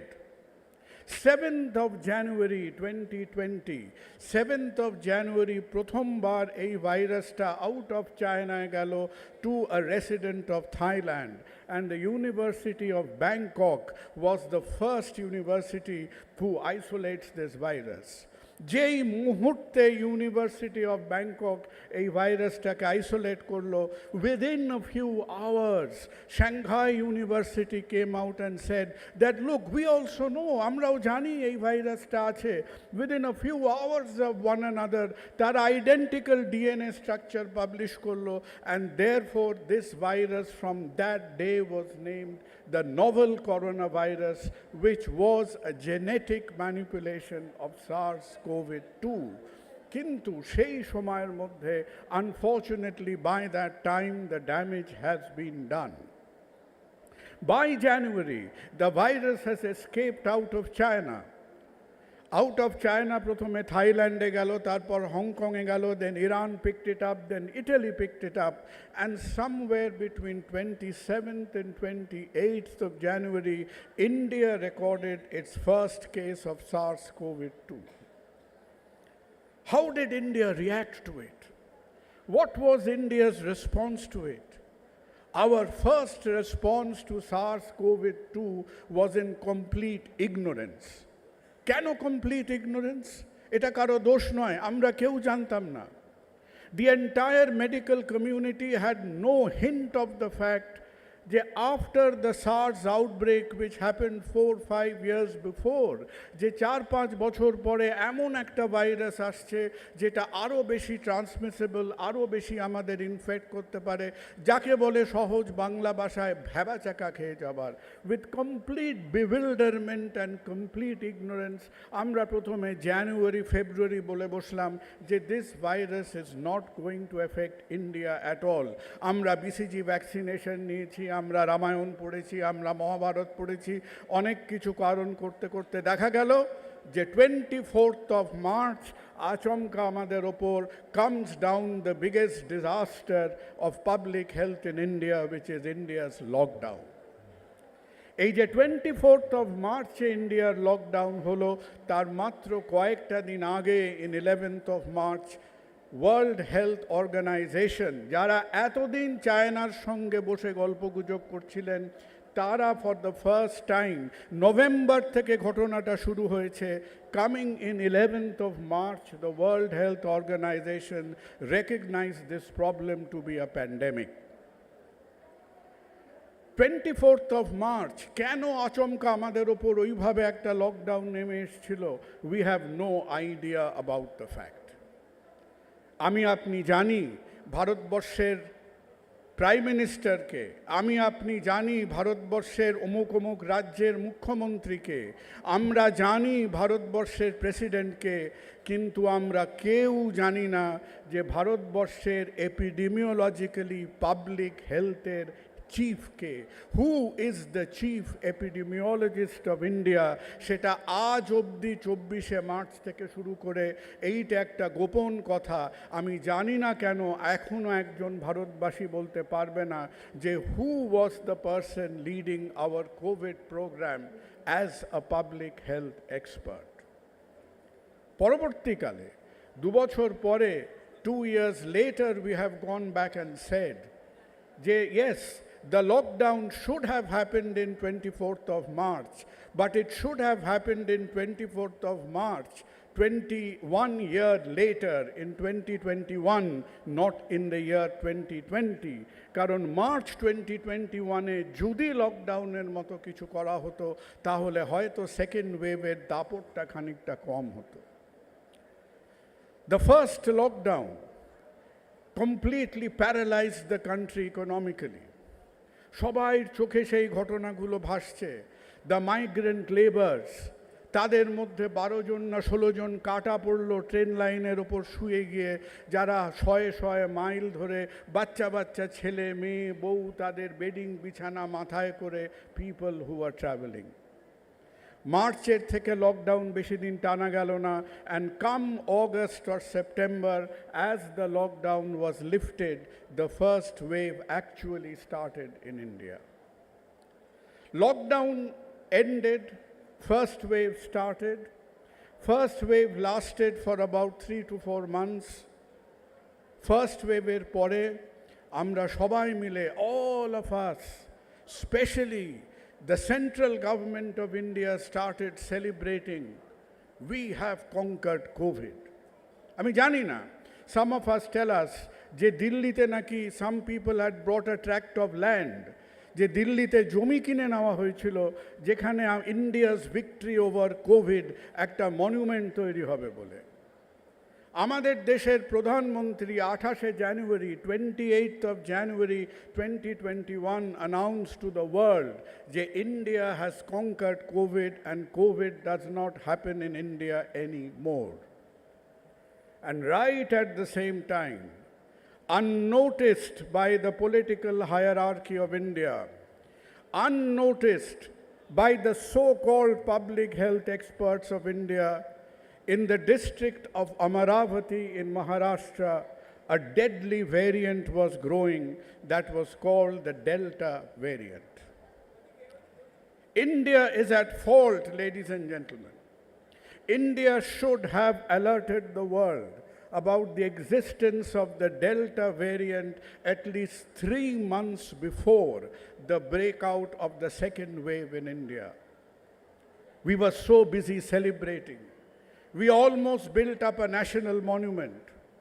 There was a national committee for COVID, and the national committee for COVID, sometime from October to about March of that year, never had a single meeting. Never had a single meeting. Kumbh Mela holo, state elections holo, and from the end of March 2021, as a doctor, I tell you, ladies and gentlemen, that we have had no experience like that in our lifetime. It was like a blast of dynamite in the face of Indian healthcare.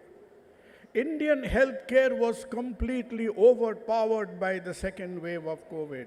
We have no idea who was coming into the hospitals. The lobby was full, the passages were full, the waiting areas were full. Government hospitals were in an equal difficulty as the private hospital.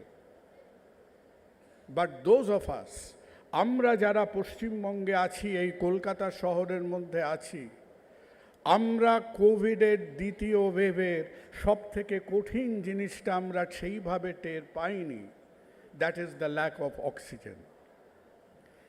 দিল্লিতে it is estimated that a few thousand people have died outside hospitals from the lack of bed and lack of oxygen, simply because those cities who were in the center of the country, those cities who were away from the iron and steel industry, there was no way at all how the oxygen supply could be increased over there. West Bengal এবং কলকাতাতে অনেক difficulty হয়েছে, লোকেরা black মার্কেটে oxygen cylinder কিনেছে, people were running helter skelter here and there to get oxygen and what not, but the fact that we at all got oxygen, 11 times the consumption of oxygen increased from the normal situation during the second wave. How did we see it through? Who helped us? People who helped us were people in heavy engineering, people in iron and steel. কলকাতার চারদিকে যদি আমাদের ওই সমস্ত iron and still এবং heavy ইঞ্জিনিয়ারিংগুলো না থাকতো, we would have been in the same situation that Delhi was. Between the first and second wave, infectivity আমরা বলি was 5-6 times more, 5-6 গুণ বেশি ছিল. Hospital mortality was at least 5 times higher. But মনে রাখতে হবে যে by that time from January of 2021, 16th January 2021, COVID vaccination had started. Covid vaccination শোনা যায়, এখন কেউ তো আমাকে বাড়িতে বয়ে এসে বলে যায়নি। কোভিড ভ্যাকসিনেশন শোনা যায় আমরা 15 দিন নাকি দেরি করেছিলাম, কারণ সংক্রান্তির সময়টা খুব ভালো সময় ছিল না। ওই জন্যে মকর সংক্রান্তি না কোন একটা সংক্রান্তি হয়ে যাবার পর 16th জানুয়ারি থেকে কোভিড ভ্যাকসিনেশন শুরু হয়েছিল।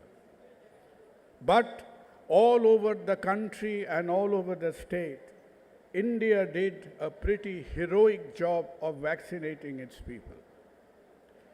Vaccination cholte cholte, আমাদের যাকে বলে, আমি খুব একটা রামায়ণ মহাভারত বা মাইথোলজিতে কমপ্লিটলি আমি খুব একটা আপ্লুত নই, কিন্তু কোথাও যদি ওই মেঘের আড়ালে কোনো ঈশ্বরের আশীর্বাদ বলে কিছু থেকে থাকে, সেই অদৃশ্য ঈশ্বরের আশীর্বাদ মেঘের আড়াল থেকে আমাদের মানব সমাজের ওপর এলো, এবং সেই আশীর্বাদের নামটা হলো ওমিক্রন।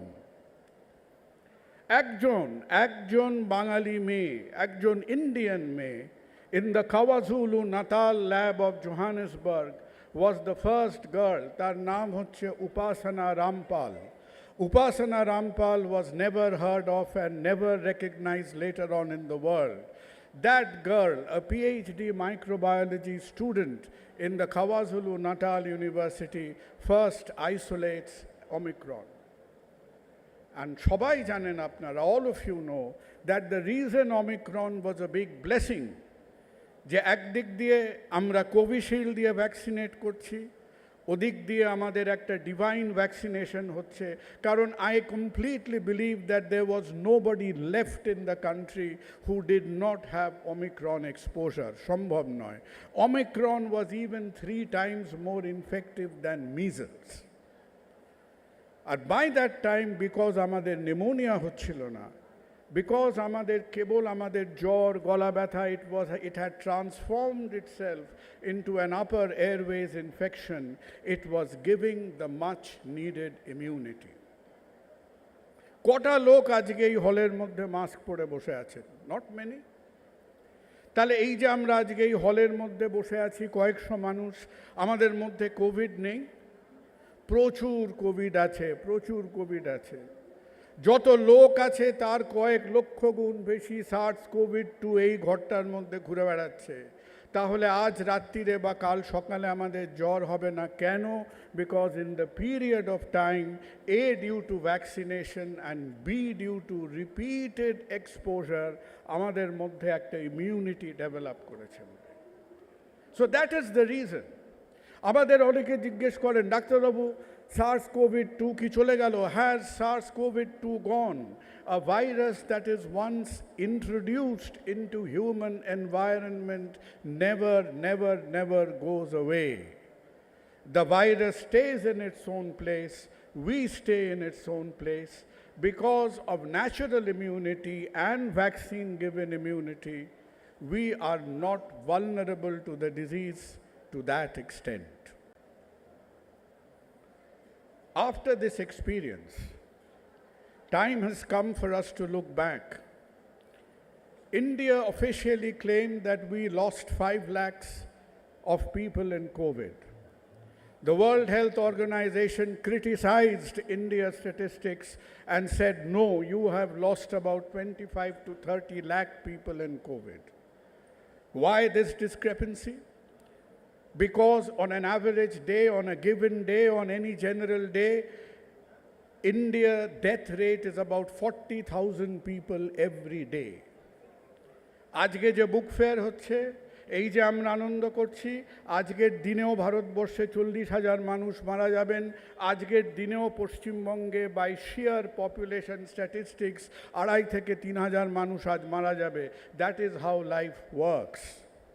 তো সেই হিসেবেও যদি আমরা দেখি, our 5 lakh casualty from COVID does not add up. And normally, forget about COVID, forget about pandemic.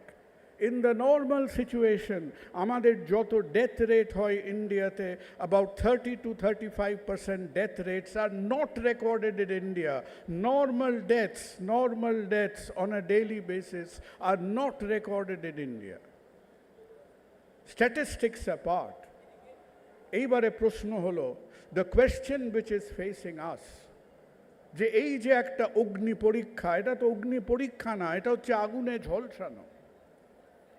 After sacrificing more than 20 lakh people in this pandemic, what is happening to Indian healthcare today? Can we claim, ladies and gentlemen, that after this experience of COVID, we have a better healthcare in 2023 by the time we entered COVID somewhere in 2019?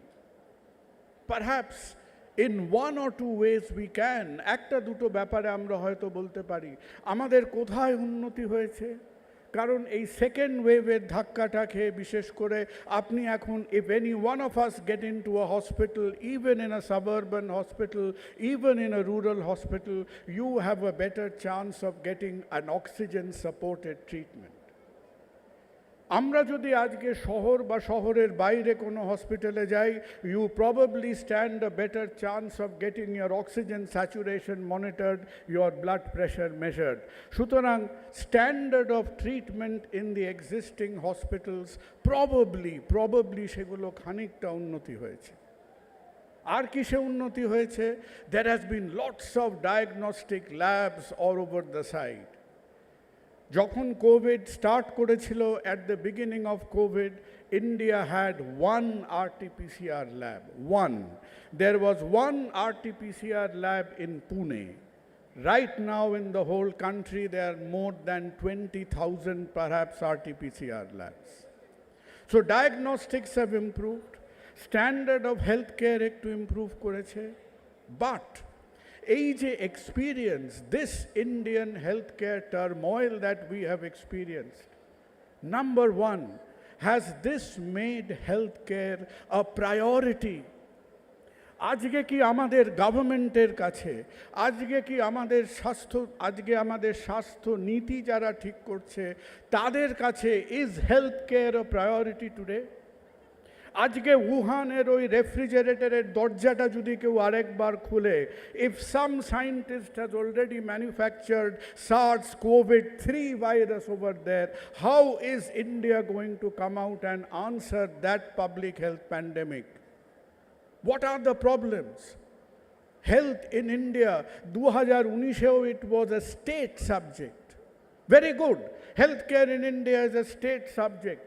সমস্ত রাজ্য সরকাররা মনে করেন health state subject, আমরা হেলথটাকে নিয়ে ছড়ি ঘোরাবো, আমরা হেলথটাকে নিয়ে প্রচুর ডাক্তার অ্যাপয়েন্টমেন্ট করব, আমরা হেলথটাকে নিয়ে প্রচুর ডাক্তারকে এদিক ওদিক সেদিক ট্রান্সফার করব, আমরা হচ্ছি পশ্চিমবঙ্গে অ্যাবাউট 12,000 ডাক্তার কাজ করে, 1 লক্ষ ডাক্তার আছে in the West Bengal health sector, about 10 to 12,000 work in the government sector.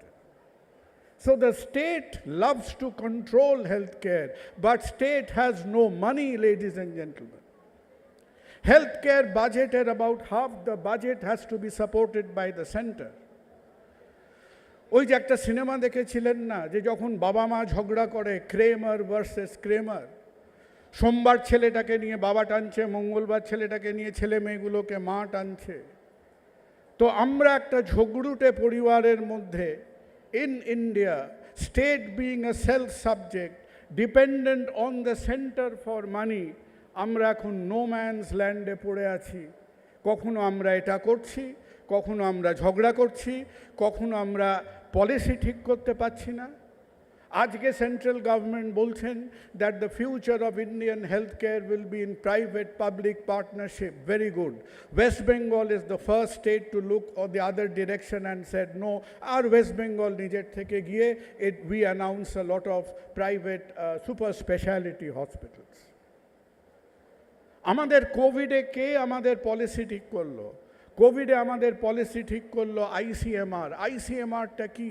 ICMR is not a body of doctors, ICMR is a body of research scientist. তো এখন যদিও তাদের ঝগড়া করার মতো অত রেস্ট নেই, যুদ্ধ করার মতো রেস্ট নেই, পরের বার যখন ইন্ডিয়া পাকিস্তান, ভগবান না করুন, একটা ইন্ডিয়া পাকিস্তান যুদ্ধ হয়, তখন আমাদের ইন্ডিয়ান আর্মিকে কে লিড করবে? One missile physicist. Will you give the leadership of an Indian army to a missile physicist? যে বসে বসে মানে ট্যান কস থিটা এবং কোথার থেকে মিসাইল ছাড়লে কোথায় ল্যান্ড করবে সেই যুদ্ধের মধ্যে গিয়ে সেই অঙ্কগুলো কষবে? I hope not. Indian healthcare has become a completely centralized existence. আজকে স্টেটেদের কাছে, বিকজ স্টেটেরা যতই লম্ফঝম্প করুক না কেন, states will have to look to the centre to get it's share of money. Policy confusion, we are no better. 2019 has come and gone. 2020 has come and gone. 2022 has come and gone. How much more public money has the government of India dedicated to healthcare? আমি এবছরের বাজেটটা, সত্যি এবছরের বাজেটটা হচ্ছে একটা Rubik's কিউবের মতো। যেভাবেই ভাবেন নিজে ঘুরিয়ে নিতে পারেন। If you look at the 2023 healthcare budget, probably the allocation to public healthcare বাড়ার বদলে হয়তো বেশ খানিকটা কমে গেছে। That is how we are responding to this public healthcare disaster. আমাদের চিন্তা, আমাদের আজকে প্রবলেম কোথায়? আজকে যে দেশে, look at Taiwan, look at South Korea, look at Hong Kong, look at Eastern China, যাদের ওপর দিয়ে আজকে SARS-CoV-2 বা প্রিভিয়াস SARS ভাইরাস গেছিল, in some ways, in their national policy, in their funding, in their resources, in some ways they were sort of ready যে পরের বার যদি এই সমস্যাটা আমাদের ওপর ফিরে আসে, আমরা এটাকে অ্যাড্রেস করতে পারব। আমরা কি আজকে সেই কথাটা বলতে পারছি? Both in our national resource allocation and in our national policy making, I am very, very afraid যে সেই কথাটা আজকের দিনে বলা যাচ্ছে না। আমরা ডাক্তাররা, আমরা দিনের পর দিন যখন ওই ক্রিটিক্যাল কেয়ারে রাত কাটিয়েছি, যখন ভেন্টিলেটেড পেশেন্ট দেখেছি, যখন একমো পেশেন্টরা দেখেছি, আমাদের পরিশ্রমের সঙ্গে সঙ্গে আমাদের মনের মধ্যে একটা গিল্ট ছিল, আমাদের মনের মধ্যে একটা অপরাধ বোধ ছিল, যে অপরাধ বোধটা একটাও আছে। কি অপরাধ বোধ? আমরা এক একটা পরিবারকে, এক একটা ফ্যামিলিকে যে হেলথ কেয়ারের বিলগুলো হাতে ধরাচ্ছিলাম, সেই হেলথ কেয়ারের expense of treating Covid was more than perhaps 5 to 10 years earning for many family. হয়তো কিছু মানুষকে আমরা চিকিৎসা করে তাদের প্রিয়জনদের কাছে, তার স্ত্রীর কাছে, তার সংসারের কাছে পাঠাতে পেরেছি। But how many families has COVID crippled financially in India? তার কোনো হিসেব আজ অবধি আমাদের কাছে নেই। No insurance company came up. যেমনি ইন্স্যুরেন্স অ্যালোকেশন শেষ হয়ে গেছে, there was no emergency funding at the TPA basis, at the insurance funding basis. Government মুখে একটা শব্দ বার করে বলেনি যে আমরা টিপিএদের এক্সট্রা ফান্ড করছি, যাদের টিপিএ ছিল, যাদের ইন্স্যুরেন্স ছিল, তাদের আমরা আরেকটু কিছু এক্সট্রা অ্যালোকেশন দিয়ে হেল্প করতে পারিনি। Every government sat perfectly quiet the whole time. আমরা যদি আজকে বসে বসে খালি 24 লক্ষ লোক মারা গেছে না 25 লক্ষ লোক মারা গেছে গুনি, that is half the statistics. There is very little difference between India's experience of COVID and India's experience of partition. আজকে যদি হিসেব করে বলেন যে পার্টিশন অফ ইন্ডিয়াতে 5 থেকে 7 লাখ লোক মারা গেছিল, you will also have to commit and admit যে about 2 crore people have faced absolutely economic deprivation because of that process. What partition did to India in 1947, COVID did to India in 2022-2023.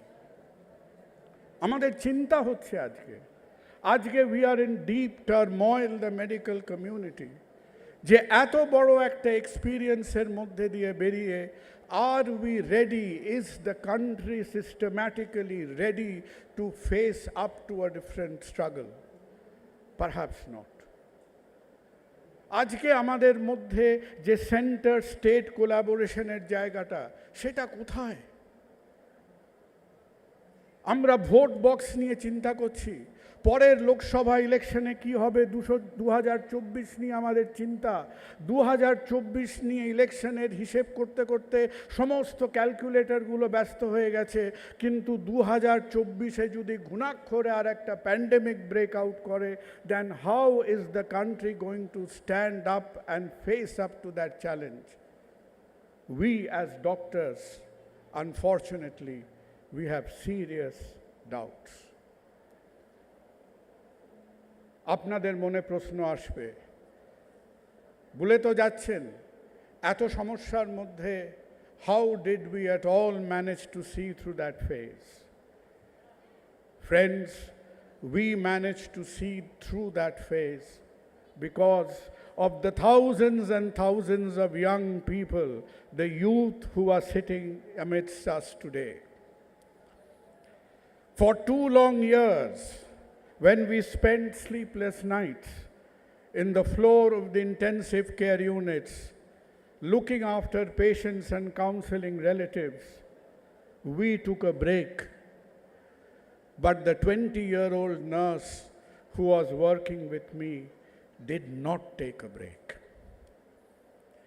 That young mother, যার নিজের বাড়িতে 3টে ছেলে মেয়ে আছে, যে রাত্রিরে যে সারা রাত ডাবল শিফটিং ডিউটি করে বাড়ি গেছে, গিয়ে নিজের 3 ছেলে মেয়ের জন্য রান্না করেছে, গিয়ে পরের দিন সকাল 8টার সময় আবার সেই হসপিটাল ট্রান্সপোর্ট হাউসকিপিংয়ে সে রিপোর্ট করেছে, সেই নার্স, সেই ডক্টর, সেই ambulance staff and all the young people of the medical community, medical স্টুডেন্টসরা যেভাবে এগিয়ে এসেছিল, আমরা people who were in the sort of senior league, আমরা হয়তো কোঅর্ডিনেট করেছি, আমরা তাদের কিছু অ্যাডভাইস দিয়েছি, আমরা মেডিকেল রাউন্ডস দিয়েছি, but 24/7/365, if anybody fought the war, it was the young people of India who fought the war. পরের বার যখন কোথাও কোনো ওই 20-25 বছর বয়সের ছেলে মেয়ে, ডাক্তারি ছাত্র হোক, ডাক্তারি স্টুডেন্ট হোক, নার্স হোক, হাউসকিপিংয়ের লোক হোক, সিকিউরিটি হোক, অ্যাম্বুলেন্স ড্রাইভার হোক, next time when you stand in front of them, look at them face to face and pay your respects, because they were the soldiers of Indian healthcare.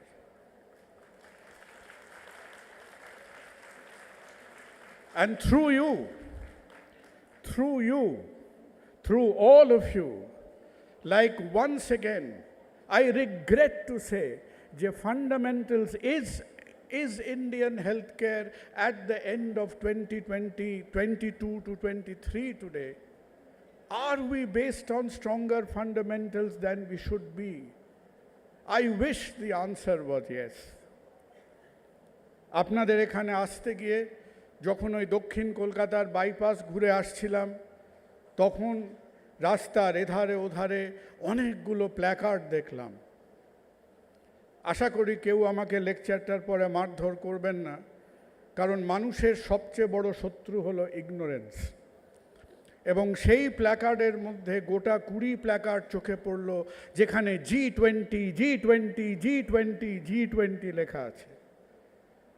আর আমি এই ছাপোষা doctor মনে মনে ভাবছিলাম যে হায় রে মূর্খ, ওই G20-র মধ্যে আমরা যে 20 নম্বরে, we are at the bottom of the table as far as our healthcare and human development index is concerned, এই খবরটা এখনো কেউ আমাদের সেই দণ্ডমুণ্ডের কর্তাদের কাছে পৌঁছে দেননি। যদি আপনাদের কাছে এমন কোনো লোকের কানটা মাথার কাছে পান, তাদের বলবেন যে পরের G20 পোস্টারটা দেখার আগে per capita healthcare spending, life expectancy, maternal mortality এবং হিউম্যান ডেভেলপমেন্ট ইন্ডেক্স অফ G20টা একবার চোখ বুলিয়ে নিতে, আমার মনে হয় আমরা হয়তো 20-তে আছি, 21-এ থাকলেও থাকতে পারি। Please be careful. We have to get more serious about social agendas. We have to be unsympathetically critical of the basic fundamental deficiencies that plague Indian healthcare today. আমাদের কাজ চালিয়ে যেতেই হবে. We cannot rest. We cannot rest in the operating theatres. We cannot rest in the ITUs. We cannot rest in our outpatient clinics. But all of you, the civic society today, আজকে নাগরিক সমাজকে এগিয়ে আসতে হবে. এটা একজন ডাক্তারের দায়িত্ব হতে পারে না. এটা কেবল একটা হেলথ কেয়ার ইনস্টিটিউশনের দায়িত্ব হতে পারে না. এটা আপনাদের সবাইর দায়িত্ব. কারণ যতক্ষণ না আমি অসুস্থ হচ্ছি তখন স্বাস্থ্য ব্যবস্থাটা ইজ এভরিবডি এলসেস রেসপন্সিবিলিটি. এই অনীহাটা ছেড়ে দিন. The whole purpose of me coming in front of you today is to say that we need to protect our children far better than we protected our fathers and mothers. And I will end by quoting a poem that was written exactly 100 years from now. The great American poet Robert Frost, আজ তিনি বোধহয় সেই কোনো একটা হতভাগ্য ডাক্তারের কথা মাথায় রেখে বলেছিলেন, "The woods are lovely, dark and deep, but I have promises to keep and miles to go before I sleep, and miles to go before I sleep." I remain. Thank you, ladies and gentlemen.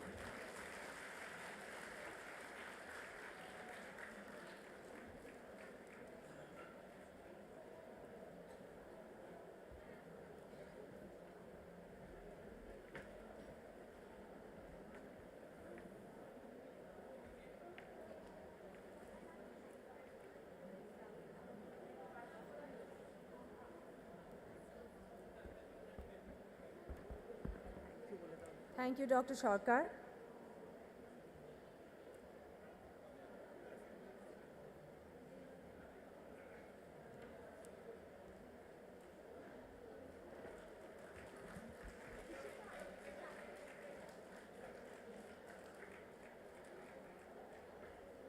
We have a felicitation by Oxford Bookstores as well.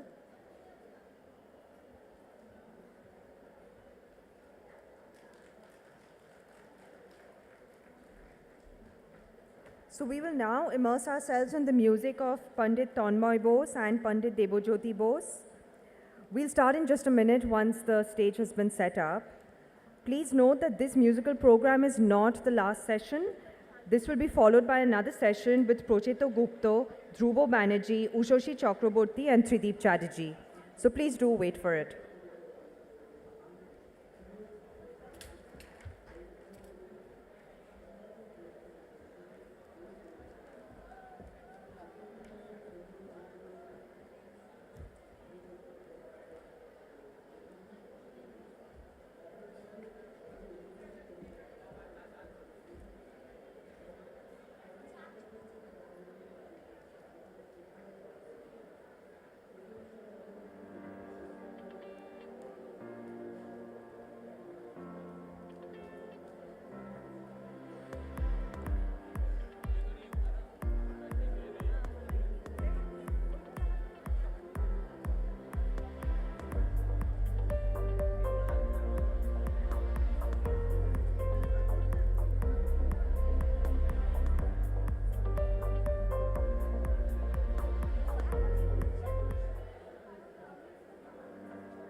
দুটো আছে না দুটো আছে না দুটো আছে তো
আমরা কিছুক্ষণের মধ্যেই শুরু করব Pandit Debajyoti Bose on sarod and Pandit Tanmay Bose on tabla.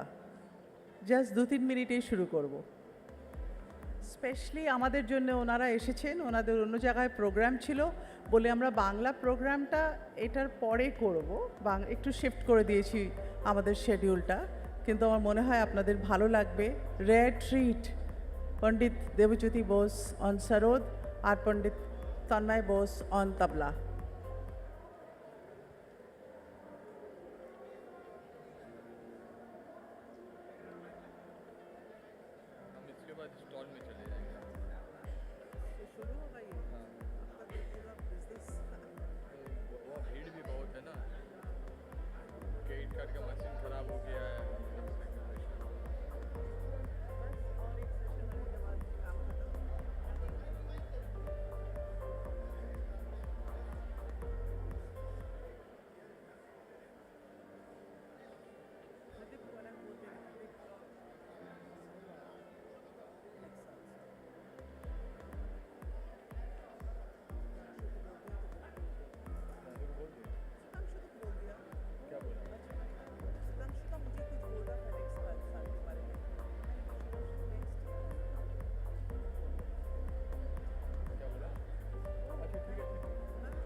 বললেন এই ঢুকি না this is a part of Kolkata book fair, কেউ ঢুকে না ওটা বললে হবে না,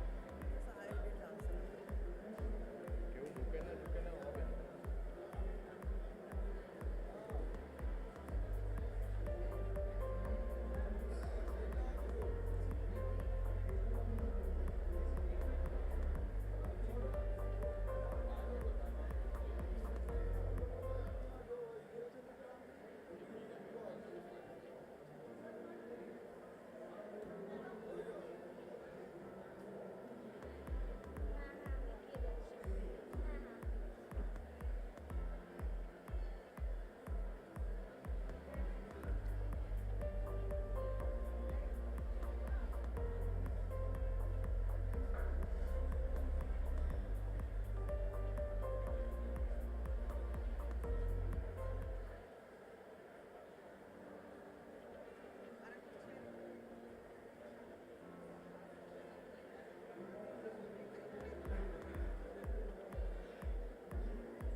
এখন আমরা শুরু করতে যাচ্ছি একটা সারপ্রাইজ পারফরমেন্স, যেটা আমরা হঠাৎ পেয়েছি আর আমরা খুব খুশি।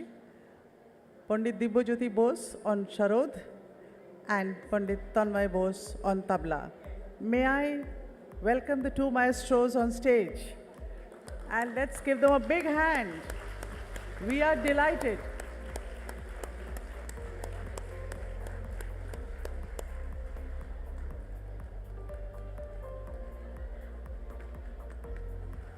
Pandit Debojyoti Bose on Sharod, Pandit Tanmay Bose on tabla.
একটু মিটটা কেটে দাও তো আগে একটা মাইক দেখো 3 নম্বর মাইকটা দেখো বলো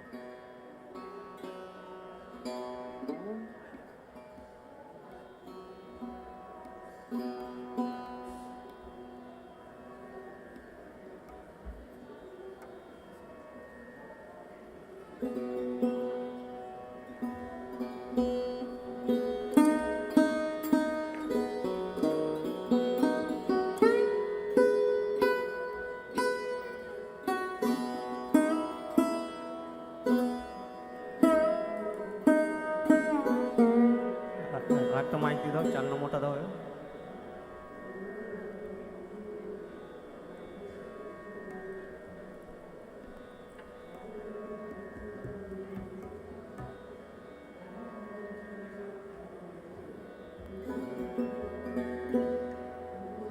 দেখো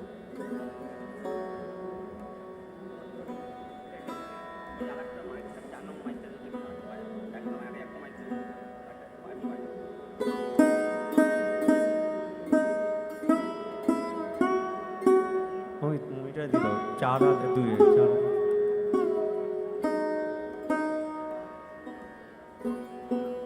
4 আর 2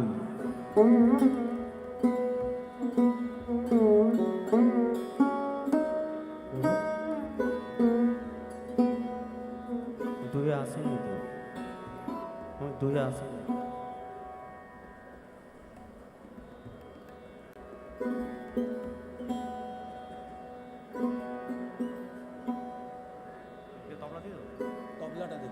তবলাটা দাও তো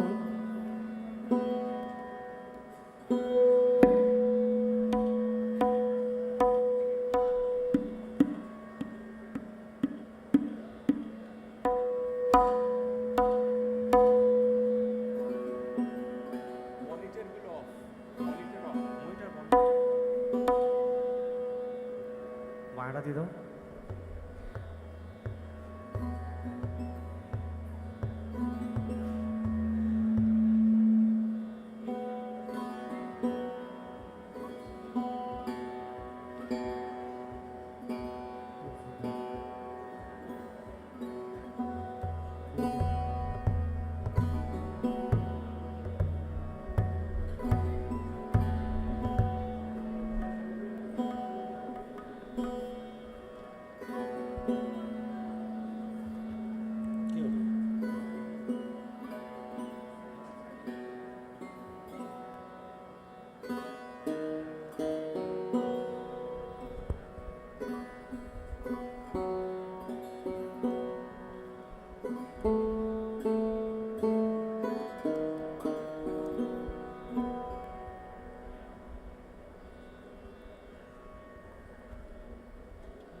বাঁটার বেস করে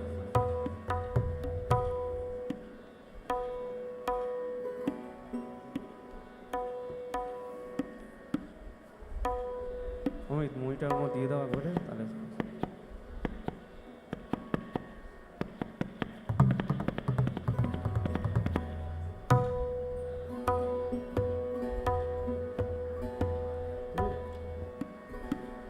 একটু বারো মুড়িটা একটা দুয়ে দুয়ে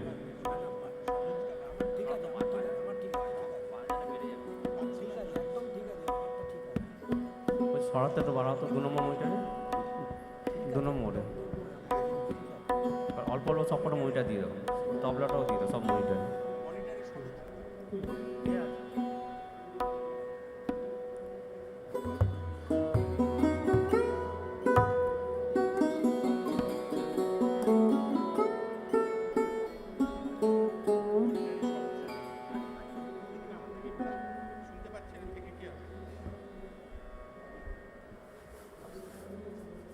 শুভ সন্ধ্যা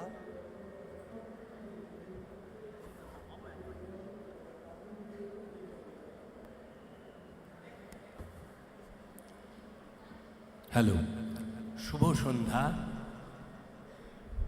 উপস্থিত সমস্ত গুরুজনদের আমার এবং তন্ময়ের প্রণাম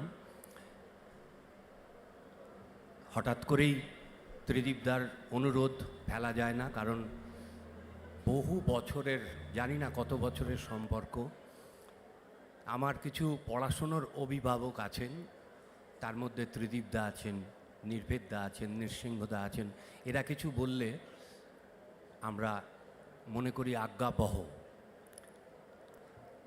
তো সেই জন্য আজকে আমি আর তন্ময় দুজনেই উপস্থিত আমি আজকে অনেক আগে থেকেই ঠিক করা ছিল বেহালাতে সাবর্ণ সঙ্গীত সম্মেলনে আমরা বাজাবো কিন্তু এইখানে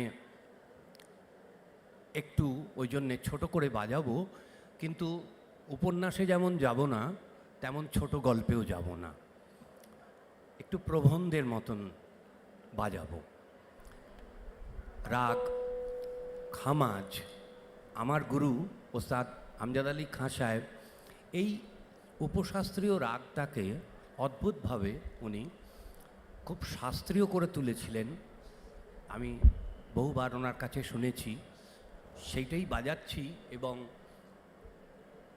আওচার করেই আমি গত বাজাবো, কারণ তন্ময়কে যখন পেয়েছি তাহলে তন্ময়কে চুপ করে বসে থাকতে দেওয়া যায় না, তাই তো দাদা?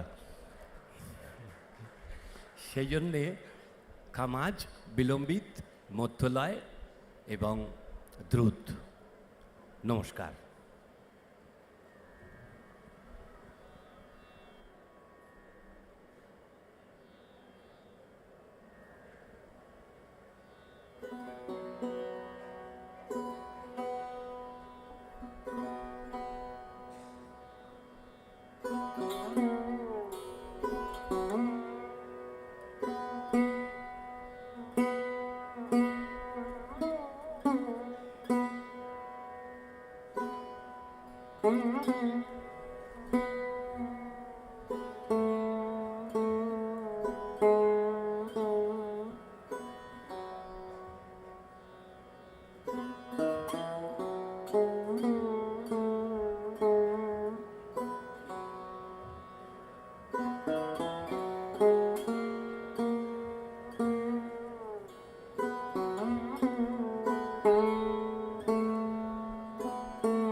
পণ্ডিত দেবজ্যোতি বোস, শরদ, পণ্ডিত তন্ময় বোস, তবলা।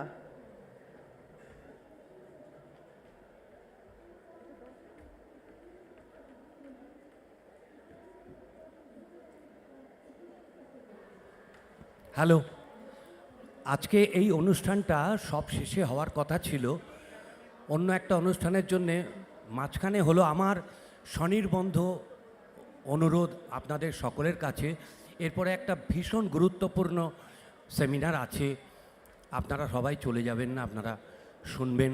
আমি আগেই এসেছি ডক্টর কুণাল সরকারের কথা শুনতে, আপনারাও একটু শুনে যাবেন। নমস্কার, সবার ভালো কাটুক 2023।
আপনারা যাবেন না, পরের আমাদের শ্রেষ্ঠ অনুষ্ঠান।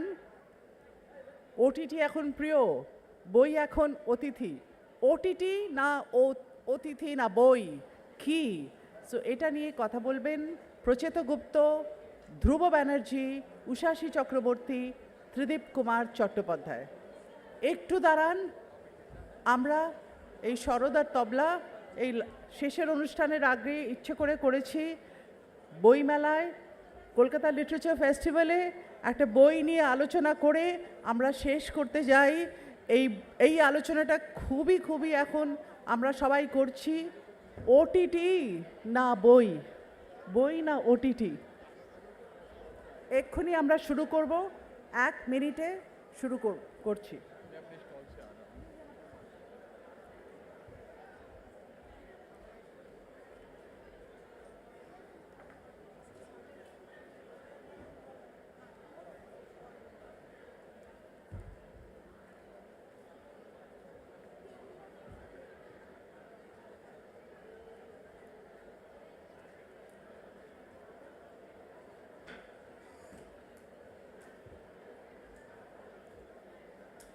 ওটিটি এখন প্রিয়, বই এখন অতিথি। প্রিয় এখন ওটিটি, বই এখন অতিথি। আমাদের শেষ অনুষ্ঠান প্রচেত গুপ্ত, উষাসী চক্রবর্তী, ধ্রুব ব্যানার্জি, ত্রিদীপ কুমার চট্টোপাধ্যায়।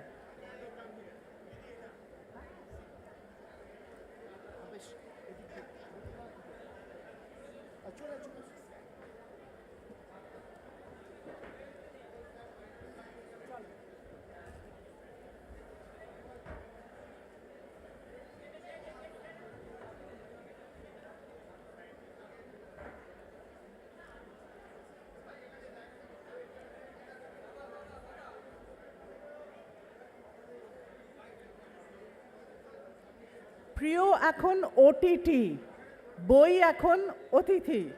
এক্ষুনি আমরা শুরু করব, 1 মিনিটে শুরু করব।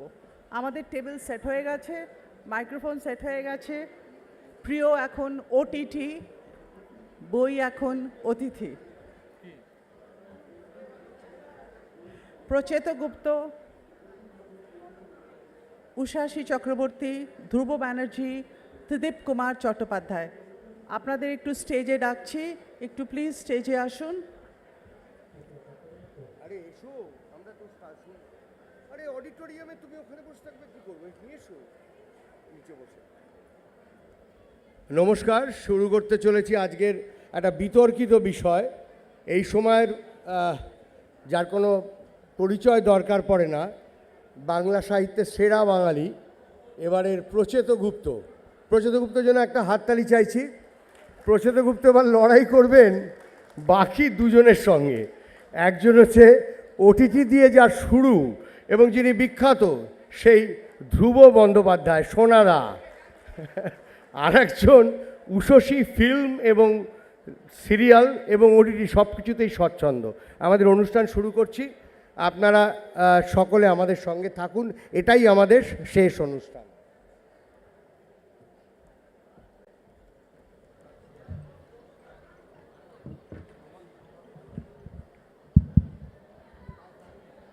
বই এখন অতিথি।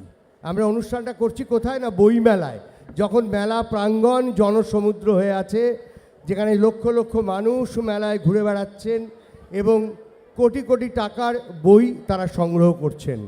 আন্তর্জাতিক কলকাতা বইমেলা সারা পৃথিবীর শ্রেষ্ঠ বইমেলা হিসেবে ইতিমধ্যেই পরিচিত এবং ফ্র্যাঙ্কফুর্টের আন্তর্জাতিক বইমেলা কর্তৃক স্বীকৃত। সেই জায়গায় বসে এই সময়ের স্বনামধন্য সাহিত্যিক, তার সঙ্গে তাকে রেখে আমরা আলোচনা করছি বই এখন অতিথি, প্রিয় এখন ওটিটি। তো এই বিষয়ে আমার মনে হয় আগে ধ্রুবকে দিয়ে আমরা শুরু করাতে চাই।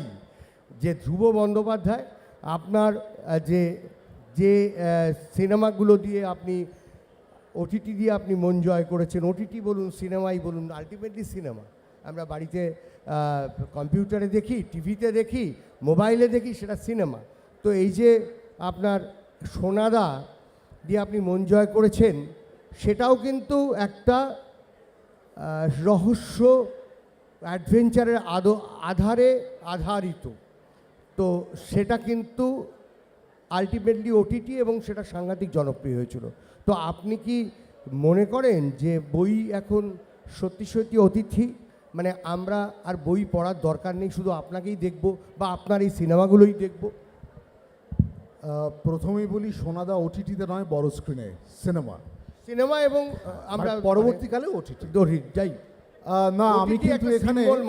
আমি কিন্তু এখানে সত্যি বলতে কি, প্রথমেই আপনাদের সকলকে অসংখ্য ধন্যবাদ। আপনারা এসেছেন এবং এই সুন্দর সন্ধ্যাটা আপনাদের সঙ্গে ভাগ করে নিতে পারছি আমরা।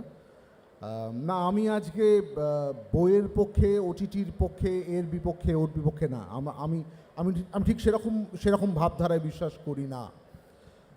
আমি এরকমভাবে দেখি, এই যে এত বড় একটা ব্রহ্মাণ্ড, মহাবিশ্ব, তার প্রতিটি অণু, তার সন্ধান কবে থেকে যে মানুষ শুরু করেছিল তার কোনো বোধহয় ইতিহাস নেই। এবং যবে থেকে সেই সন্ধানের শুরু, তবে থেকে মানুষের এক অদম্য চেষ্টা নিজেকে এক্সপ্রেস করার। সে যা জানছে, সে যা বুঝছে, তার মর্ম উপলব্ধি সে অসংখ্য ফর্মে এক্সপ্রেস করছে। তারই একটা অঙ্গ একসময় শ্রুতি এবং তারপরে লিপি। ভাবতে ভাল লাগে না বলুন তো, রামায়ণ মহাভারত আজকেও তো রেলিভেন্ট। বৈদিক যুগের লেখা অসংখ্য জিনিস আজকেও ততটাই তো রেলিভেন্ট, এবং সেগুলো আসলে তো আর কিছুই নয়, সাম টোটাল অফ মানুষের উপলব্ধি এবং তার অদম্য প্রচেষ্টা নিজেকে এক্সপ্রেস করার, মানুষের সঙ্গে শেয়ার করার উপলব্ধি, মানুষের সঙ্গে শেয়ার করার আনন্দ। তাই সেটাই যদি আমাদের বিবর্তন হয়ে থাকে, আমার কাছে বই কিন্তু কখনোই দুটো মলাট আর তার মধ্যে কটা পাতা নয়। আমার কাছে বই মানে হচ্ছে আমাদের বিবর্তনের ইতিহাস, সাহিত্য তার একটা অঙ্গ। বাংলায় সিনেমাকে আমরা চিরকাল বই বলেই এসেছি, তার কারণ সিনেমা বই থেকেই তো ইন্সপায়ার্ড হয়েছে চিরকাল, তাই তো দেখে এসেছি ছোটোবেলা থেকে আমরা। আজকে যখন আমরা ওটিটির কথা বলছি, আমার খুব ভাবতে ভাল লাগে, কীরকম জানেন তো, ধরুন একটা পাহাড় আছে, একটা টিলা, একটা পাহাড়, তার মাথায় একটা নতুন পতাকা পতপত করে হাওয়ায় উঠছে, সবার আগে চোখ যাচ্ছে পতাকাটার দিকেই। আধারটা তো পাহাড়টাই। একদিন দেখবেন হঠাৎ করে ওই পাহাড় থেকে লতাগুল্ম মিলিয়ে পতাকাটা আর একা নেই, পাহাড়ের অংশ হয়ে গেছে। ঠিক যেরকম আজকে আমরা আবার দেখছি ওটিটিও কিন্তু সাহিত্য আশ্রিতই হচ্ছে আস্তে আস্তে। তাই আমাকে যদি জিজ্ঞেস করেন, আমার কাছে কিন্তু ওটিটি বইকে কি সমস্যায় ফেলছে? অভ্যেস কিন্তু এত সহজে যায় না। তাই আমার কাছে আরও যদি খুব লঘু করে সহজ করে বলি, আমাদের সবার আরও সুন্দর বোঝার জন্যে, একটু হাসার জন্যে, বই আমার কাছে বহু বছরের বৈবাহিক সম্পর্ক। ওটিটি হচ্ছে পরকীয়া। ওই দেখবেন মধ্য বয়সে হঠাৎ কম বয়সে একটা গার্লফ্রেন্ড পেলে এরকম হঠাৎ কী করবো ভেবে পায় না মানুষজন। ওটিটির অবস্থা আমাদের কাছে খানিকটা তাই। বই সে জানে 1 মাস বাদে ফিরে এলেও ধুলো ঝেড়ে আবার আদর করে তুলে নেবেন, বিয়ের জীবন যেমন হয় আর কি। ওটিটিতে কিন্তু বিঞ্জ ওয়াচিং করতে হবে সারা রাত জেগে, তার ডিমান্ড অনেক, ওই মধ্য বয়সে কম বয়সী গার্লফ্রেন্ডের মতো। সেটা না করলেই পাশ থেকে লোকজন বলবে এটা দেখিস নি, ওটা দেখিস নি, কী মুশকিল, সমাচ্যুত হয়ে যাবে 2 দিন বাদে। ব্যাপারটা কিন্তু আসলে সেটা নয়। একটা নতুন প্ল্যাটফর্ম, সে তার নিজের জায়গা খোঁজার চেষ্টা করছে, ফলে তার তো একটা নিজস্ব, তার জায়গা, তার একটা আকর্ষণ তৈরি হবেই। কিন্তু তার আধার তো বই। আমার মনে হয় আগামী দিনে আমরা একটা সুন্দর সহাবস্থান ঠিক খুঁজে নেব, যেমন বাকি আর সব কিছুর সঙ্গে খুঁজে নিয়েছি। এবং ইভলিউশন তো আমাদের জীবনের অঙ্গ, তাই বই এবং ওটিটি দুটোই ইভলিউশনের কোনো একটা পর্যায়ে গিয়ে দেখবেন সুন্দর হাত ধরাধরি করে চলছে। আমি এভাবেই দেখতে ভালোবাসি। না, আমার একটা ছোট্ট প্রশ্ন আছে যে এই ওটিটি বা সিনেমা যাই হোক না কেন, বাড়িতে বই পড়ার অভ্যেসটা কি আপনার কমে গেছে, না বই ছাড়া এখনও নিজেকে অসম্পূর্ণ মনে হয়? আমি বোধহয় ঠিক প্রোটোটাইপ নই, তার কারণ আমি এখনও বই না পড়লে ঘুমোতে পারি না। So I don't think I am the right prototype. আমি পুরনোপন্থী, আমি বই ছাড়া কিছু জানি না, আমার পুরো বাড়িতে শুধু বইই আছে, আর প্রায় কিছু নেই। So I don't think I am the right prototype. মানে আপনার কাছে ওটিটি এসে বইকে সাবস্টিটিউট করতে পারেনি? না, মুশকিল ওটাই তো বলছি। অতিথি সে তো ক্ষণস্থায়ী, বাড়ি তো বাড়ি, তাতে তো অতিথি আসে, তাতে কি বাড়ির কিছু হয়? মানে বই অতিথি নয়, ওটিটি অতিথি। ওটিটি অতিথি বাড়িতে, বই তো বাড়ি। আচ্ছা, আমি উষসীর কাছ থেকে শুনতে চাইব তোমার মতামত, যেটা নিয়ে আমাদের আজকের বিতর্ক। হ্যাঁ, actually I am also not the right person আমার মনে হয় এটা নিয়ে বলার জন্য, কারণ আমার কাজের সঙ্গে যারা একটু আধটু পরিচিত তারা জানেন যে আমি ছবি অভিনয় করি, সিরিয়ালেও অভিনয় করি, আমি একটা বই লিখেওছি, গত বছর পাবলিশড হয়েছিল একটা ফিকশন। আর যেহেতু আমি পড়াই, তাই জন্য আমাকে প্রতিনিয়ত কিছু না কিছু পড়াশুনো করে যেতে হয় কাজের সূত্রে। তো আমার জিজ্ঞেস করলে তো আমার মনে হয় না যে বই কোনোভাবে কোনো মিডিয়াম দিয়েও রিপ্লেস হওয়া সম্ভব। কিন্তু বহু বছর আন্ডারগ্র্যাজুয়েট পড়ানোর সূত্রে এবং এই জেনারেশনের ছেলেমেয়েদের সাথে মেলামেশার সূত্রে আমার একটা কথা না বললে নয়, সেটা হলো ওটিটিকে এখানে আমাদের আলোচনা সভায় ওটিটি আর বইকে একটা শত্রুতার মুখোমুখি দাঁড় করানো হয়েছে, যেন আইদার অর, একটা কনফ্লিক্ট, একটা দ্বন্দ্ব। কিন্তু আমার মনে হয় এই দ্বন্দ্বটা না বেসিক্যালি ওটিটি বা বইয়ের জন্য নয়, কারণ এই দুটোই যদি কেউ পড়ে বা দুটোর স্বাদই যদি কেউ গ্রহণ করে, একটা স্প্যান অফ অ্যাটেনশন লাগে। ওটিটিও যদি আপনি সিরিজ দেখেন, হয়তো আপনার মস্তিষ্ক অত কাজ করবে না, but you need a attention span for 1 hour, for 2 hours। আর বইতে তো আপনার মাথা কাজ করবে, ইউ নিড অ্যাটেনশন। কিন্তু যেটা আসলে আমার যেটা মনে হচ্ছে যে বইকে খানিকটা ব্রাত্য করে দিয়েছে লোকে, নলেজ বেস হিসেবে বইয়ের যেরকম একটা এন্টারটেনমেন্ট হিসেবে ভ্যালু আছে, একটা নলেজের সোর্স হিসেবেও তো আমরা ক্লাসিক্যালি ছোট থেকে বইয়ের ওপর ডিপেন্ডেন্ট হয়ে এসেছি।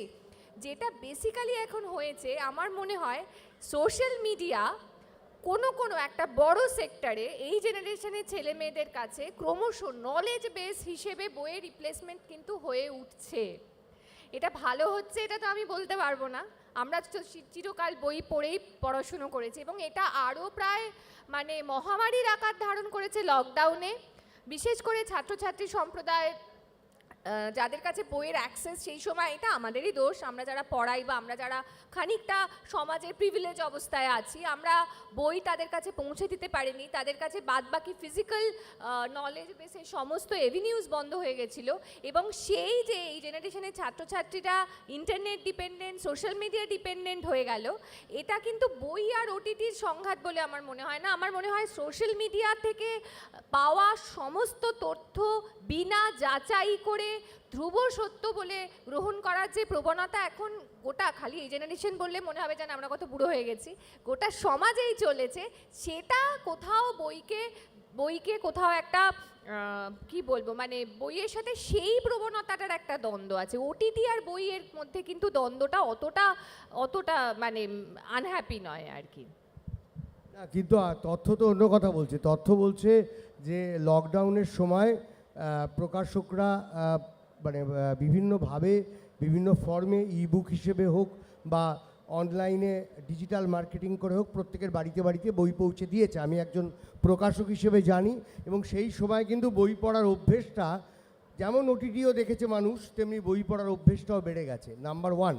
নাম্বার 2, যেটা তুমি বললে যে সোশ্যাল মিডিয়া, কিন্তু সোশ্যাল মিডিয়াতে তো আমরা দেখতে পাচ্ছি সোশ্যাল মিডিয়াকে ধরে উপজীব্য করে প্রচুর নতুন বাংলা সাহিত্যে নতুন লেখক উঠে আসছে, যারা সোশ্যাল মিডিয়া থেকেই যাদের জন্ম হয়েছে এবং পরে তারা নিজেদের যোগ্যতা দিয়ে, অবশ্যই নিজেদের যোগ্যতা না থাকলে থাকতে পারতো না, তারা কিন্তু অনেকেই ইতিমধ্যে প্রতিষ্ঠিত হয়েছে।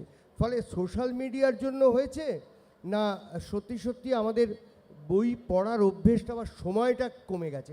আমি বলছি যে লকডাউনের পরে বরং যখন লকডাউন চলে গেল তখন তো মানুষ আরও বাইরের কাজে ব্যস্ত হয়ে পড়লো, তখন কি সে বইটা তুলছে না? যেটুকু সময় সে পাচ্ছে, তোমারই ভাষায় বলছি, সেটুকু সময় সোশ্যাল মিডিয়ার বাকিটা ওটিটিতে কাটাচ্ছে। মানে আমি জিজ্ঞেস করছি তোমার কি মনে হচ্ছে? না, আমার মনে হচ্ছে যে একটা অংশের কাছে না, মানে সোশ্যাল মিডিয়া থেকে আসা তথ্য, মানে সেটাকে একটা ধ্রুব সত্য, মানে সেটাকে যে আমরা যাচাই করব বা বই পড়ে দেখব যে সেটার কতটা, মানে তার কতটা মানে অথেন্টিসিটি আছে, এইটা কিন্তু একটা অংশের কাছে মানে কমে গেছে। মানে আমরা যেরকম হঠাৎ করে সোশ্যাল মিডিয়ায় কিছু এলে বিশ্বাস করি না, একবার বইটা খুঁজে দেখি যে সেখানে কি লেখা আছে। আমার কিন্তু মনে হয় যে এই প্রবণতাটা এসেছে যে আমরা বড্ড বেশি সত্য অনুসন্ধান করতে গেলে সমাজকে বোঝার ক্ষেত্রে বইয়ের থেকে কোনো কোনো ক্ষেত্রে, একটা আমি বলছি না সবাই, কিন্তু একটা বড় অংশ অনেক বেশি সোশ্যাল মিডিয়া নির্ভর হয়ে উঠেছে। আসলে একটা মানে বোধহয় কোথাও গণ্ডগোল হচ্ছে। ইনফরমেশন যে অংশটা, সেই ইনফরমেশনটা তো এখন অনেকটাই ডিজিটাল বেস। মানে আমি বলছি যে গুগল আমরা সার্চ করে দেখছি, তুমি যেটা বলছো সোশ্যাল মিডিয়া, কিন্তু একটা ক্রিয়েটিভ লিটারেচার বা সৃজনশীল সাহিত্য আমরা যদি বইটাকে সেভাবে ধরি, ধরো শরৎচন্দ্রের তোমার দেবদাস, এই যে সৃজনশীল সাহিত্য, এটা পিডিএফ ফর্মে বা ডিজিটাল ফর্মে থাকতে পারে, কিন্তু এটা তো তোমার ইনফরমেশান হিসেবে যেতে পারে না। অথচ মানে পৃথিবীর বয়স কত, এই যে ইনফরমেশানটা, এই ইনফরমেশানটা আগে আমাকে এনসাইক্লোপিডিয়া ঘাঁটতে হতো, এখন গুগল বা সোশ্যাল মিডিয়ায় পেয়ে যাচ্ছি। এই দুটোর কিন্তু একটা তফাৎ বুঝতে হবে। ঠিক আছে, আমি বলতে চাইছি, আমি যদি এটাকে হ্যাঁ বুঝতে পারছি আপনি যেটা বলার চেষ্টা করছেন। এগেন আমি যেটা বললাম, it is your expression, correct? নিশ্চয়ই। সো আমি কাগজে কলমে এক্সপ্রেস করছি, নাকি টাইপ করছি কম্পিউটারে, নাকি মোবাইলে টাইপ করছি সোশ্যাল মিডিয়াতে, আমার সাহিত্য এক্সপ্রেশন। রিপ্লেস তাহলে কী করলো? রিপ্লেস করলো, আগে আমরা ছোটোবেলায় দেখতাম এ প্রান্ত থেকে ও প্রান্ত অবধি এনসাইক্লোপিডিয়া থাকতো। আজকে সেই এনসাইক্লোপিডিয়া ব্রিটানিকাটা হয়তো গুগল রিপ্লেস করলো। এইটা তো হতেই থাকবে, এটা কিছু করার নেই। কিন্তু আমার নিজের মনে হয় যে যারা পাঠক, প্রকৃত পাঠক, বইকে যারা সমাদর করেন, তারা কিন্তু বইকে সমাদর করেন। একটা পিডিএফে আমি পড়ছি, এখন কিন্ডল এসে গেছে, যেতে আসতে সারাক্ষণ পড়ছি। A fantastic form has evolved, which is audio book. আমি গাড়ি চালাতে চালাতে কানে নিয়ে অপূর্ব সুন্দর করে গল্প শুনে ফেলছি, শ্রুতি আবার ফিরে যাচ্ছি সেই রামায়ণ মহাভারতের যুগে, সেই শ্রুতি আবার ফিরে আসছে আমাদের জীবনে, কারণ সময় কমে যাচ্ছে। কিন্তু বিশ্বাস করুন বাড়িতে স্থানও কমে যাচ্ছে, এটাও একটা না, সমস্যা। কিন্তু ত্রিদীপবাবু আমি তারপরেও বলছি, বিশ্বাস করুন, ওই যে বলছি অভ্যেস না বড় বিষম জিনিস। টাচ অ্যান্ড ফিল, একটা বইকে ধরার যে আনন্দ, তাকে নিয়ে সময় কাটানোর যে আনন্দ, এটা আমার মনে হয় যেতে পারে না। হ্যাঁ, আজ থেকে 50 বছর বাদে কি অবস্থা দাঁড়াবে আমি জানি না। গত 50 বছর ধরেই বিতর্ক চলছে। আমি সেটাই বলছি, আগামী 50 বছর বাদে কি সত্যি আজকে জাপানে থাকার জায়গা নেই, এক একটা খুপড়ির ভাড়া 1 লাখ টাকা হয়ে দাঁড়িয়েছে, তখন কি বই রাখার জায়গা থাকবে? হয়তো সেটা একটা ক্রাইসিস হতে পারে, যে মানুষ এত বেড়ে গেল পৃথিবীতে যে মানুষের থাকার জায়গা নেই, তাহলে কি প্রিন্টেড বই রাখার জায়গা থাকবে? এটা নিশ্চয়ই তর্কের বিষয়। তখন বইটা কি ফর্মে যাবে? তখন হয়তো ওই একমাত্র ডিজিটাল ফর্ম, এবং সেই ডিজিটাল ফর্মটাও আস্তে আস্তে হয়তো এত ইভলভ করে যাবে, তখন হয়তো দেখবো আমাদেরকে একটা মোবাইল ফোনও ধরতে হচ্ছে না, হয়তো একটা হ্যালুসিনেশন, একটা হলোগ্রামের সামনে আপনি এরকম করে করেছি, আয়রন ম্যান যেরকম করে ফেলে, আপনি ওরকম করে পাতা উল্টে উল্টে পড়ে ফেলবেন। So this is just a process of evolution. Actually ছোটবেলায় যখন ম্যান্ড্রেকে আমরা হলোগ্রাম দেখতাম, তখন ভাবতাম এটা অ্যাবসার্ড, আর এখন এটা বিজ্ঞান। এটাই এরকমই। 80-র দশকে আমি যদি আপনাকে বলতাম যে আপনি হাতে টেলিভিশন নিয়ে ঘুরবেন, যখন কিনা দরজা টেনে চাবি লাগানো হতো টেলেরামাতে, এটা কি কেউ বিশ্বাস করতো? So it is a natural process of evolution, সেটা থাকবেই। কিন্তু চর্চা, আমার কাছে বই পড়ার চর্চা, আমার কাছে বই প্রিন্টেড ফর্মটা কিন্তু গুরুত্বপূর্ণ নয়, চর্চাটা গুরুত্বপূর্ণ। মানে পাঠটা, ইয়েস, সেটাই গুরুত্বপূর্ণ। চর্চাটা কি থেকে যাবে? সেটা না থাকলে তো হিউম্যান ইভলিউশনটাই বন্ধ হয়ে যাবে। আমার তাই মনে হয় নলেজ শেয়ারিং বন্ধ মানে ইভলিউশনই তো বন্ধ। আমি একটা কথা বলি, আমরা মোটামুটি একই প্রজন্মের। আমার মনে হয় আমরা ছোটবেলায় বই হাতে করে ফিল করে বড় হয়েছি, সেই ফিলিংটা আমরা কোথাও এখনো হোল্ড করি এবং ওন করি। কিন্তু আমাদের পরের জেনারেশন, মানে যারা ছোট থেকেই ওটিটি দেখছে, ছোট থেকেই ইন্টারনেট স্যাভি, তাদের কাছে কি বইয়ের সঙ্গে এই যে একটা সংযোগ, বই ধরে আমাদের যে, আমার যখন লাস্ট ইয়ার বই বেরিয়েছিল আমি প্রথমবার শুকেছিলাম বইটা, এই যে আমাদের একটা সংযোগ, সেটা কি আমাদের পরের জেনারেশন ফিল করে? এটা আমার প্রচুরদার কাছেও জানার ইচ্ছে, তুমি যেহেতু লেখক। হ্যাঁ, এই প্রশ্নটা আমি করতাম, এটা খুব চমৎকারভাবে উষসী করে দিল। তোমার কি মনে হয় পরের প্রজন্ম সম্পর্কে? কি মুশকিল বলুন তো। তোমাকে সব প্রজন্মের জন্য তো লিখতে হবে। তুমি এখন যাদের জন্য লিখছো তারা তো 18-19 বছর 20 বছর বয়স, তাদের কথা। বৃদ্ধ মানুষকে পরের প্রজন্মের কথা জিজ্ঞেস করছি, তো কি বলবো বলুন। যাই হোক, শুভ সন্ধ্যা। আমার এই যে আমাকে যে ডাকা হয়েছে এই কলকাতা লিটারেচার ফেস্টিভ্যালের জন্য, যারা ডেকেছেন উদ্যোক্তা আয়োজকদের ধন্যবাদ জানাই। খুব ভালো বিষয়। আমি প্রথমেই বোধহয় একটু সরল করে ধরে নিই যে আসলে এটা ওটিটিটা ঠিক শুধুমাত্র ওটিটি প্ল্যাটফর্মের কথা বলা হচ্ছে না, এটা একটা এন্টারটেনমেন্টে মন চলে গেছে কিনা, সিরিয়াল, সিরিজ, তার মধ্যে খানিকটা সোশ্যাল মিডিয়াও ঢুকিয়ে নিচ্ছে। আসলে এটা একটা প্রতীকের মতো, এই ওটিটিটা এখানে একটা প্রতীকের মতো, আপনারা সেভাবেই ধরবেন। মানে মানুষ কি বা প্রজন্ম কি বইয়ের দিকে মন, নাকি বিনোদনের দিকে বেশি মন? যেটা বিনোদনটা, মানে বিনোদনটা মননেরও হতে পারে, আবার বিনোদনটা ইন্দ্রিয় গ্রাহ্য হতে পারে। আমি ধরে নিচ্ছি, মনে করছি এটাই হচ্ছে আলোচনার বিষয়। সমস্যা হলো এই যে আমি এক সামান্য লেখালেখি করেছি, অতি সামান্য। আমার রাতে না, আমার বলতে কোনো দ্বিধা নেই।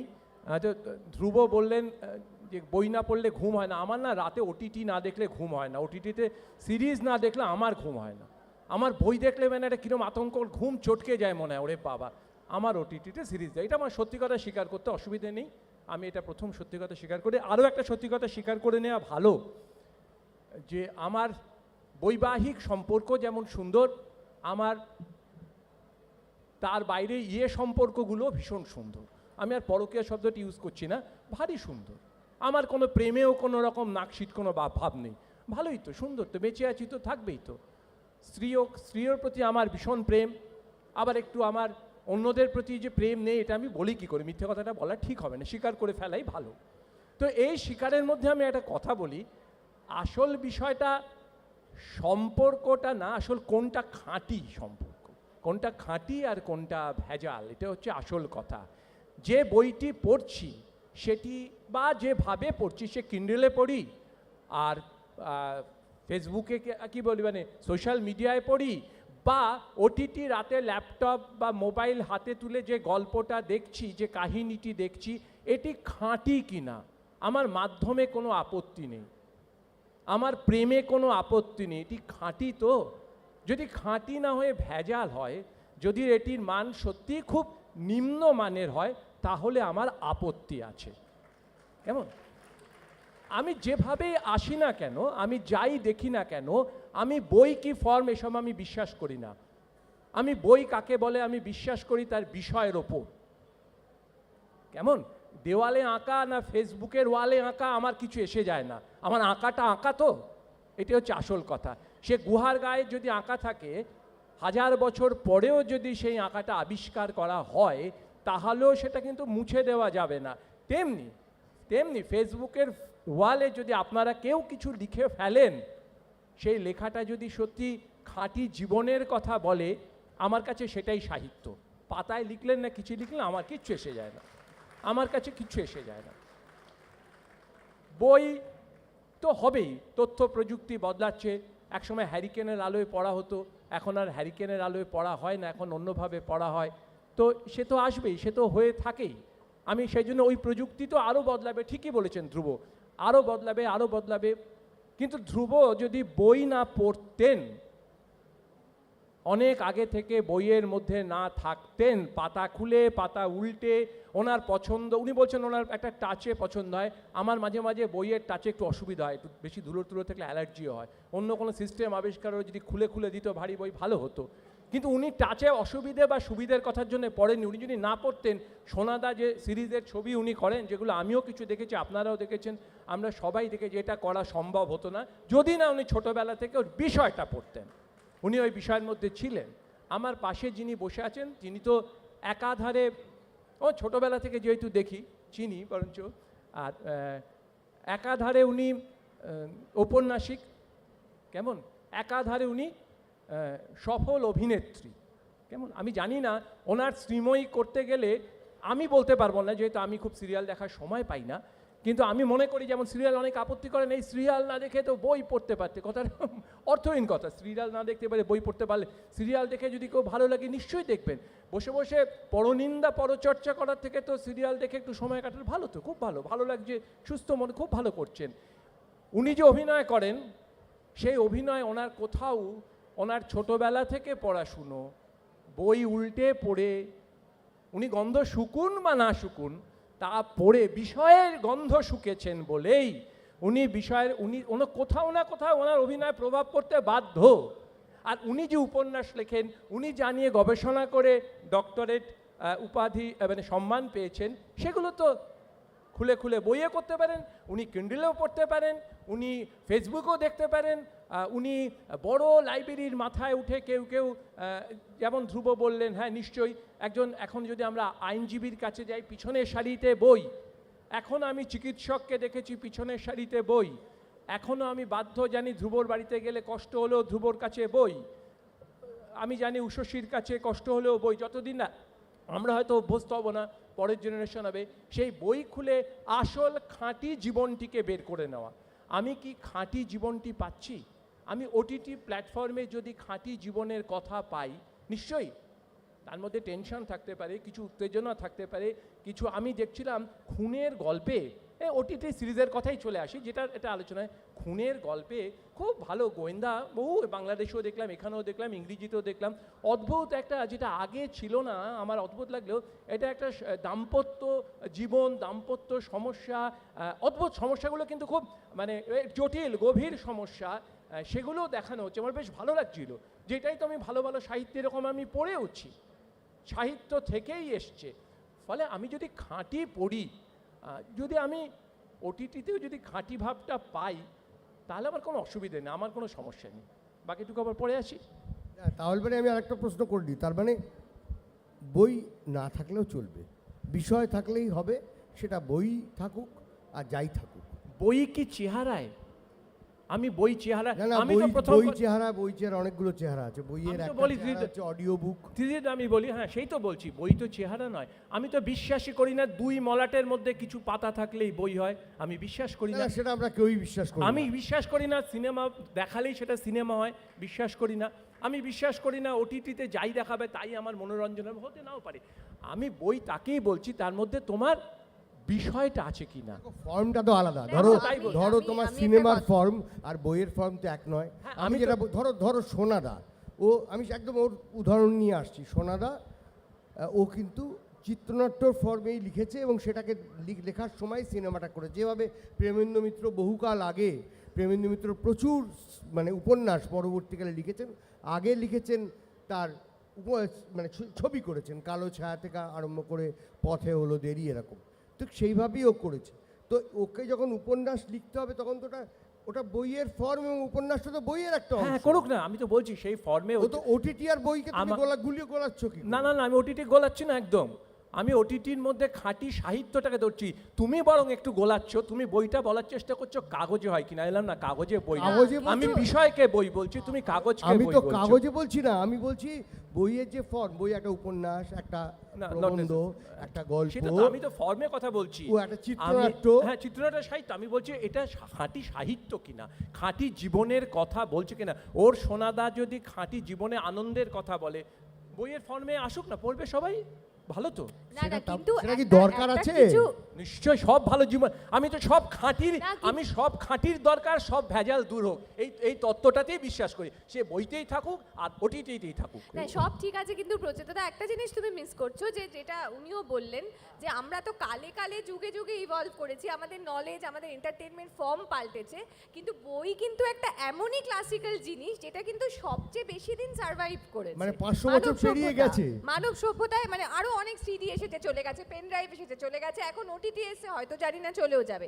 বই কিন্তু একটা চিরকালীন ব্যাপার আছে, এটা তো তুমি আরেকটা এর সঙ্গে তোমার সঙ্গে যোগ করতে যাই, প্রচেতকে আক্রমণ করছি না, প্রচেত যাই বলুক না কেন, যখন প্রথম নাটক এসেছিল বললে এবার গেল, যাত্রার পরে এলো নাটক, যখন ইংরেজরা ঢুকলো, তারপরে এলো সিনেমা বললে এবার বই গেল, তারপরে এলো কম্পিউটার, তারপরে এলো টিভি সিরিয়াল।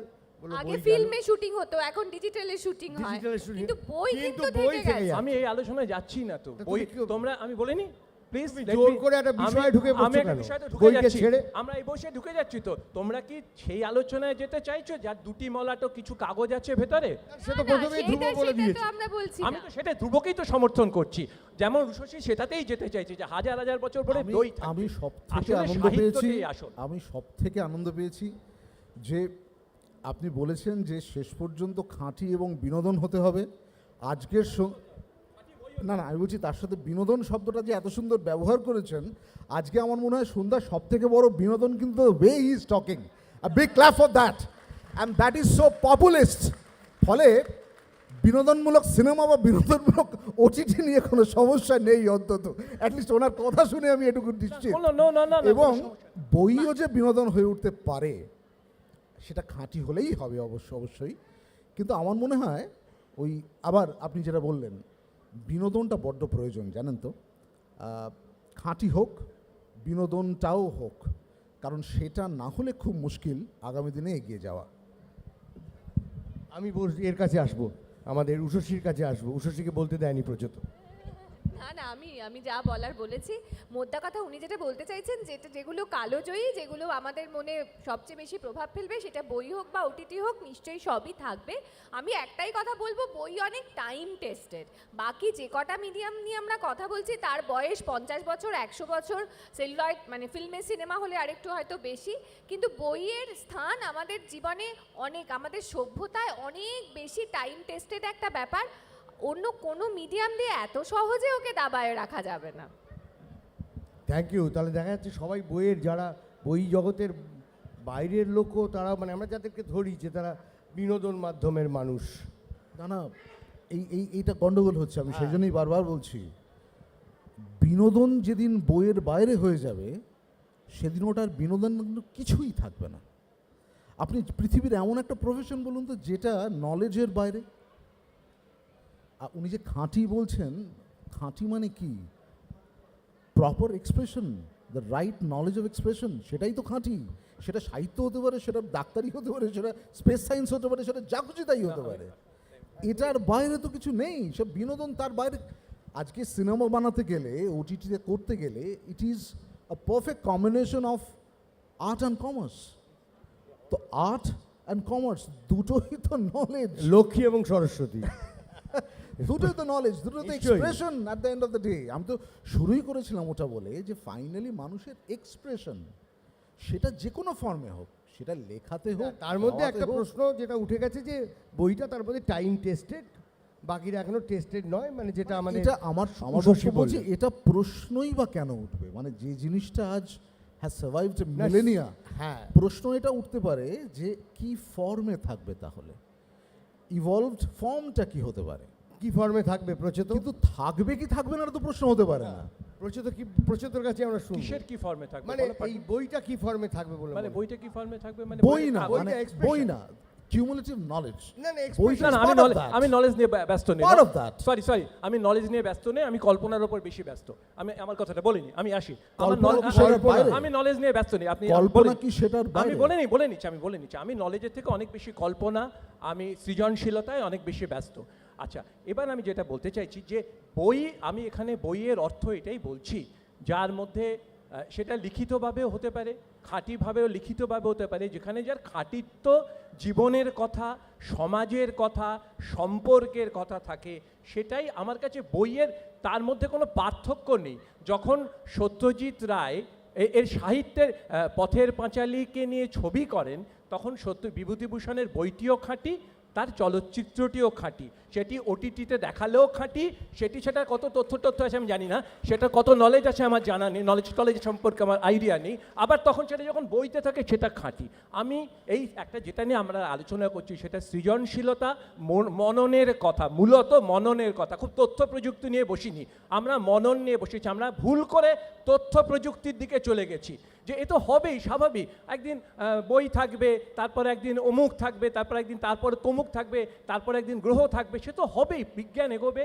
আমরা সেইটা আলোচনা করছি না, আমরা আসলে মানুষের মন, পাঠকের মন, আমার আপনার মন, যারা হাজার হাজার মানুষ বইয়ের মধ্যে ঘুরে বেড়াচ্ছেন, তারা যদি বাড়িতে গিয়ে ওটিটি দেখেন, আমার বক্তব্য এতে কোনো দোষ নেই। আপনারা বইও নিন, আপনারা ওটিটিও নিন, আপনারা যত বই পড়বেন, ভালো বই পড়বেন, ভালো ওটিটিতে সিরিজ দেখার মন তৈরি হবে। প্রযুক্তি নিয়ে আমার ইন্টারেস্টেড নেই। আপনারা যত ভালো প্রযুক্তি, ভালো ছবি দেখবেন, ভুল ছবির থেকে, ভুল লেখার মতো, তত আপনার ভালো বই পড়ার দিকে মন যাবে। কারণ এটা না মনের ভেতর থেকে তৈরি হয়, এর সঙ্গে প্রযুক্তি, বইয়ের হাতে টাচ, এসবের আর কোনো সম্পর্ক নেই। এটা মনের কথা। ভালো আর মন্দের মধ্যে কে, এটা তো আপেক্ষিক ব্যাপার। প্রচেতদা, এই আলোচনাটাতে বিশ্বাস করুন প্রত্যেকবার হাততালি হয়, হতে বাধ্য। আপনি যে কথাগুলো বলছেন তাতে এমন কেউ নেই যা পৃথিবীতে হাততালি পাননি। আপনিও পাবেন, যতবার বলবেন ততবারই পাবেন। বাট দ্য ফ্যাক্ট ইজ এমন কোনো মনন নেই যা নলেজ বহির্ভূত। আমি যেটা বলছি, আপনি হাততালি পাওয়ার জন্য আমার কথা 10 বার কাটুন, আপনি আমার থেকে বয়োজ্যেষ্ঠ, আমি একবারে মেনে নেব। কিন্তু আমি যেটা বলছি সেটার অ্যাকচুয়াল কথাটা আপনিও জানেন, আমিও জানি, বাকিরাও জানেন। So please don't talk don't go into that আমরা সৃজনশীলতা নিয়ে আমি আলোচনা করছি। Don't go into that section please, don't go into that section. হাততালি পাওয়ার জন্য। যাই হোক, এটা একটা তর্কটা একটু অন্য জায়গায় চলে গেল। আমার একটা প্রশ্ন হচ্ছে যে ভালো বই মন্দ বই এটাকে কে ঠিক করবে? যারা বসে আছেন তারা মানুষ ঠিক করবেন, পাঠক ঠিক করবেন, দর্শক ঠিক করবেন। ধরুন আপনার রবীন্দ্রসঙ্গীত, ধ্রুপদী একরকম ঢঙে গাওয়া হয়, আবার অঞ্জন দত্ত একরকম ঢঙে গান, কারোর ওটাও ভালো লাগে, কারোর এটাও ভালো লাগে। তো আমি বলছি দুটোই সৃজনশীলতা, তো সেটা কে ঠিক করবেন? আপনি ঠিক করে দেবেন? দুজনেই ঠিক করবেন, যারা পড়ছে, যারা দুজনের দর্শক, তারা দুজনের যার যেটা ভালো লাগছে সেটাই বলছি। আপনি একটা কথা বলুন তো, সৃজনশীলতা না থাকলে সেটা কোনোদিন কালজয়ী হতে পারে? এটা কি আলোচনাটা কোনো বেসই নেই। কোনটা থাকবে কোনটা এটা থাকবে না, অ কখন না শিখলে আমি বাক্য লিখতে পারি না, আমি অ কখনই হাততালি কেন নিচ্ছি? এটা তো নর্মাল। এটা তো যার সৃজনশীলতা নেই সে সময় নষ্ট কেন করছে? তা তো জঙ্গলে গিয়ে বাস করা উচিত। দ্য মোস্ট নর্মাল থিং সৃজন, সেটা লেখা হোক, সিনেমা হোক, যাই হোক, সৃজনশীলতা তো এবিসিডি, সেটা তো থাকতেই হবে, তাহলে এক্সিস্ট করবেন কি করে? না, আপনি যেটা বললেন যে কোনটা ভালো কোনটা মন্দ, এটা বিচার করার, এটা সময়ের উপর ছেড়ে দেওয়াই আমার মনে হয় সবচেয়ে ভালো। সময় এবং মানে সেই যারা পড়ছেন তাদেরই কিন্তু সেই মাথায় ছাঁকনিটা রয়েছে, কোনটা গ্রহণ করবেন কোনটা বর্জন করবেন। যাহা পপুলার তাই একেবারে বিরাট কালজয়ী এমনটা তো নয়। কাজেই অনেক সময় হয় যে এক্ষুনি আমাদের খুব কিছু ভাল লাগছে, কিন্তু সেটা হয়তো আগামী 20 বছর বাদে, অনেক গানের ক্ষেত্রে আমরা এটা দেখেছি, অনেক ছবির ক্ষেত্রে দেখেছি, অনেক বইয়ের ক্ষেত্রে দেখেছি। কিন্তু যেটা আমার মনে হয় কোনটা থাকবে কোনটা থাকবে না, সেটা আজ থেকে 30 বছর বাদে সময়ই বিচার করে দেবে। আমাদের পরের জেনারেশনও যদি অঞ্জনদার গান শোনে, কবি সুমনের গান শোনে, তবে তারা কালজয়ী, এই তো পরিষ্কার কথা। আমার তো এটাই মনে হয়। বিভূতিভূষণের চাঁদের পাহাড়, বিভূতিভূষণ নিজে যাননি, তিনি চাঁদের পাহাড় অত বছর আগে লিখে গেছেন, এখনকার ছেলে মেয়েরাও সমানভাবে সেটাকে গ্রহণ করছে, তো এটাকেই আমরা কালজয়ী বলতে পারি। এখানে আমি বলছি যে ভালো সেটা ওটিটির ক্ষেত্রেও তাই, সিনেমার ক্ষেত্রেও তাই, যেটা আবার সাহিত্যের ক্ষেত্রেও তাই। সবসময় যেটা থেকে গেল সেটাকেই কালজয়ী বলা হয়। সেটা আবার এমনও আছে উষুষী, আপনি নিশ্চয়ই জানেন, যে খুব জনপ্রিয় জিনিসও খুব ভালো এরকম আছে। অতএব কোনটা ভালো মন্দ আমার মনে হয় সেটা একেবারেই যিনি দেখছেন, আমি তো সেই জন্যে বললাম যে যিনি বই ঘেঁটে দেখছেন, তিনি যদি ওটিটিতে একটা সিনেমা দেখেন, একটা সিরিয়াল দেখেন, একটা সিনেমা দেখেন, একটা সিরিজ দেখেন, তিনি ভালোটা বুঝবেন। আবার এখানে যদি ভালো খাঁটি কিছু দেখেন, সেটা তিনি বিচার করবেন, দেখছেন তো তিনি, খাঁটি তো বিচার করার দায়িত্ব তারই। তিনি যদি এটা থেকে হয়, এটা একটা মনের তৈরি, মননের ব্যাপার, মূলত মনের ব্যাপার, সৃজনশীলতার ব্যাপার। তাকে একটা ভালো বই পড়ার দিকে উৎসাহ দেবে, ভালো কবিতা পড়ার দিকে উৎসাহ দেবে। একটা বাগানের ফুল দেখলে, সুন্দর ফুল প্রকৃতি দেখলে যেমন একটা ভালো গান শোনার দিকে উৎসাহ দেয়, তেমনি এটা তো একটা ওপরের দিকে, আমি বারবার বলছি, এটা একটা খাঁটির দিকে, একটা ভালোর দিকে, আরেকটা ভালোকে ঠেলবে। এর মধ্যে কোথাও কোনো গোলমাল আছে বলে আমার মনে হয়। আমার একটা ছোট্ট এখানে ক্লারিফিকেশন, ছোট্ট জিনিস প্লিজ বলুন। এই সব কিছুর মাঝখানে আমরা যখন এই আলোচনাটা করছি, যেখান থেকে আমি শুরুটা করেছিলাম, আমার একটা বিশ্বাস ছিল, আমরা যখন বলছি বই, বই মানে শুধু সাহিত্য নয়, বই মানে শুধু ক্রিয়েটিভ রাইটিং নয়, গোড়ায় গলদ হয়ে যাচ্ছে আলোচনার। বইয়ের পরিধি অনেক বড়, ফলে নলেজ আসতে বাধ্য। আপনি যেটা বলছেন, নিজের কোলে একটু ঝোল চেনে, বারে বারে সৃজনশীল ক্রিয়েটিভ রাইটিং, সেটাই কি শুধু বই? আমার প্রথম প্রশ্ন হচ্ছে এটা। আলোচনাটাই তো তাহলে ভুল হয়ে যাচ্ছে।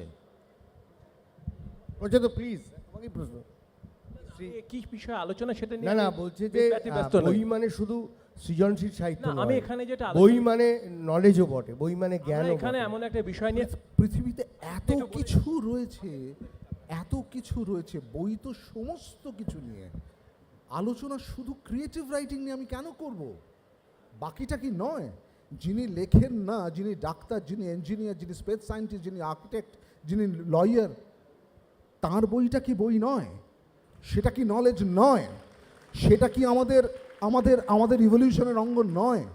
সেটা কি থেকে যাওয়া উচিত নয়?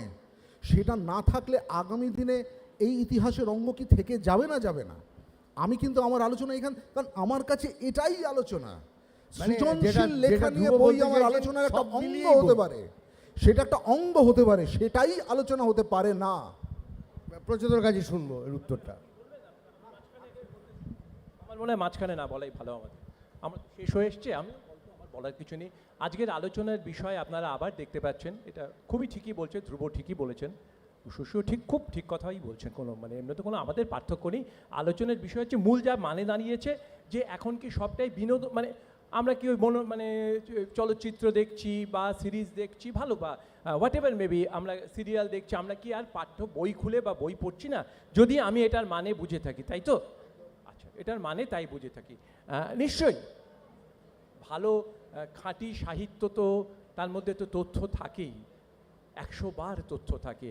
আমি আবার পথের পাঁচালীর কথা বলি, সেখানে দেশের দারিদ্র্যের কথা হয়তো সংখ্যায় নেই, হয়তো হিসেবে নেই, নিশ্চয়ই তো সে কথা, সেটাও তো একটা তথ্য, সেটা গল্পেও আছে, আবার ছবিতেও আছে, নিশ্চয়ই তথ্য। আমি মূলত সেই তথ্যটাকে এখানকার আলোচনায়, যেহেতু আলোচনাটা সৃজন, এটা আমি বলছি না, তার মানে কি ফিজিক্স, কেমিস্ট্রি, ম্যাথামেটিক্স নয়, বই নয়? অবশ্যই বই, সে তো আমি জানি। এই আলোচনাটা তো বিতর্ক সভায় যাচ্ছি না। আমি যেটা মনে করেছি আলোচনার মূল বিষয় এখানে সৃজনশীলতার কথাই বলা হচ্ছে, এবং সৃজনশীলতা একটা খাঁটি সৃজনশীলতার মধ্যে তথ্যও থাকতে পারে। কল্পনা খুব জরুরি, নিশ্চয়ই কল্পনা খুব জরুরি। যেমন আমি আবার বলছি, ইবুকে লিখলাম না আমি পেন ড্রাইভে লিখলাম না আমি কাগজে লিখলাম, সেখানে যদি আমার সৃজনশীলতা, আমার কল্পনা না থাকে, আমার কাছে সেই আলোচনাটা, সেটা আমার কাছে তো হতেই পারে আবার ব্যক্তি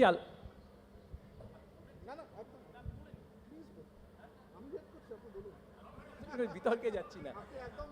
আমি মনে করি সেই সৃজনশীলতার প্রশ্নে আমরা সকলেই, আমার মননের প্রশ্নে আমরা সকলেই সেখানে খানিকটা আমরা কাছাকাছি থাকি, আমরা মেনেও নিই। সেখান থেকে আমি বারবার বলছি, একটা ভালো খাঁটিত্ব থেকে আরেকটা খাঁটিত্ব তৈরি করে, একটা ভালো পড়া থেকে আরেকটা ভালো দেখা তৈরি করে, একটা ভালো দেখা হলে একটা ভালো পড়া হয়, একটা ভালো পড়া হলে একটা ভালো গান হয়। আর যেটা ভেজাল, সেটা 2-4 দিন থাকে, হাততালি পায়, সে যেখানে গেলে হাততালি পায়, বিশ্বে যে সাবটাইটেলেও হাততালি পায়, ভাষণেও হাততালি পায়, ও 4-5 দিনে ধরা পড়ে যায় হাততালি, কেমন? আর যেটা হাততালি চায় না সেটা আপনাদের মনের কাছে থাকবে, থেকেই যাবে, ও কাটলেও হাততালি না পড়লেও থেকে যাবে, কেমন? না আসলে একটা ছোট্ট জায়গা, এটা বোধহয় আমাদের কাজের জায়গার তফাতের জন্যই এই আলোচনাটা এই জায়গায় গেছে। প্রচিতবাবু লিখছেন, কেন আমাকে সেই লেখাটার সাথে সাথে এবার আমাকেও লিখতে হচ্ছে। সোনাদি যখন তৈরি করছি আমিও লিখছি, উনি ওনার মতো করে, আমি আমার মতো করে। আমাদের দুজনের তফাৎটা হচ্ছে, ওনার লেখার পর লেখাটা শেষ, আমাকে লেখার পর সেটাকে চলচ্চিত্রায়ন করতে হচ্ছে আপনাদের কাছে, জীবন্ত করে তোলার জন্য অন্য রূপে। আমাকে কিন্তু টেকনিক্যালিটিটা বাদ দিয়ে বাঁচা সম্ভব নয়। তাই আমার কাছে লেখা শুধু লেখা নয়, আমার কাছে মনন শুধু মনন নয়, তাকে টেকনিক্যালি চলচ্চিত্রায়ন করে আপনাদের কাছে পৌঁছে দেওয়াটাও ততটাই গুরুত্বপূর্ণ। ফলে এটাও যতটা গুরুত্বপূর্ণ, ওটাও ততটাই গুরুত্বপূর্ণ। হয়তো সেই কারণেই আমি এত বেশি করে দুটোকে নিয়ে একসাথে কথা বলছি। খুব ভালো, ঠিকই বলেছেন। সত্যি এখন টেকনিক্যালি আমরা দেখতে পাই এত ভালো ছবি, ওনার ছবি কেন, সবার ছবি তো টেকনিক্যালি না, এত আমরা খুব আনন্দের কথা যে এত টেকনিক্যালিটিস এসেছে, এটা বলে বোধহয় আমি শেষ করে ফেলছি। আমি আর কিছু বলছি যে সত্যি তো ভালো ছবি ভালো করায় ভাবা যায় না, এত এসছে সত্যি তো, মানে এবং ওনারা যা ব্যবহার করছেন সাহিত্যে তো ঠিকই। আমাকে একজন পরিচালক, আপনারা বোধহয় নাম শুনেছিলেন, তা আমার 2টি ছবি তিনি করেছেন, তার নাম তরুণ মজুমদার মহাশয়। তিনি আমার 2টি কাহিনী নিয়ে ছবি করেছিলেন, এবং তিনি আমাকে ছবি করার একটা গল্প বলি, ছবি করার পর শেষ দিন গায়ে জ্বর হয়েছিল, একটা স্টুডিওর মেঝেতে বসেছিলেন তরুণ মজুমদার মহাশয়, গায়ে একটা চাদর জড়িয়ে আমাকে পাশে নিয়ে বললেন, ছবি তো হয়ে গেল, ছবি দেখা শেষ হয়ে গেল, তখন টাইটেল পড়েনি, পড়ে বললেন, প্রচ্যুতবাবু আপনার ছবি শেষ হয়ে গেল, সব বন্ধ, তখন বলে, প্রচ্যুতবাবু এটা আপনার গল্প তাজ হয়েছে তো? আলাম কেন এরকম বলছেন? তরুণ মজুমদার, আমার 3 পুরুষ 4, আমার মনে হয় 2-4 পুরুষ বেশি হবে, তরুণ মজুমদার, এটা আপনার গল্প তো? আলাম হ্যাঁ, কারণ আমি কিন্তু আপনার গল্পটাকেই ছবি করতে চেয়েছি, আমি কিন্তু যদি না করতাম, আমি বললাম এটা তো আপনার অন্য মাধ্যম, আপনি তো অন্য মাধ্যমে ছবি করেছেন, বলে আপনার গল্পটাই ছবি করতে চেয়েছি, নইলে তো আমি আরেকটা গল্প নিয়ে আসতাম। উনি ঠিকই বলেছেন, টেকনিক্যাল এখন অনেক সুবিধা হয়েছে, তখনকার দিনে ছিল না ওনার মাথায়, এটা ঠিক একদম ভাগ্যিস, এবং আমরা খুব খুশি যেগুলো হচ্ছে, লাইট জিমিজি বলো, ওপরে যে আমরা বরং তাদের সময় অনেক শক্ত ছিল, আমাদের সময় অনেক সহজ হয়ে গেছে। সত্যজিৎ রায় পথের পাঁচালী, আলোচনা ওটা নয়, পথের পাঁচালী গল্পটা থাকতেই হবে, সিনেমা বানাতে গেলে ক্যামেরায় ব্যালেন্স ছিল না, পথের পাঁচালীর কোনো টেকনিক্যালিটিস ছিল না, জানেন তো, ওই ক্যামেরাটা কেঁপে যাচ্ছিল, জল বসিয়ে উনি ছবি তুলেছিলেন, ওটাতে টেকনিক্যালিটিস ছিল না, তাও ভালো, ওনাকে টেকনিক্যালিটিস আবিষ্কার করতে হয়েছে, তিনি আবিষ্কারকও ছিলেন। আজকে আমাদের জন্য কাজটা অনেক সহজ, আমাদের পূর্বসূরীরা আমাদের জন্য করে দিয়ে গেছেন।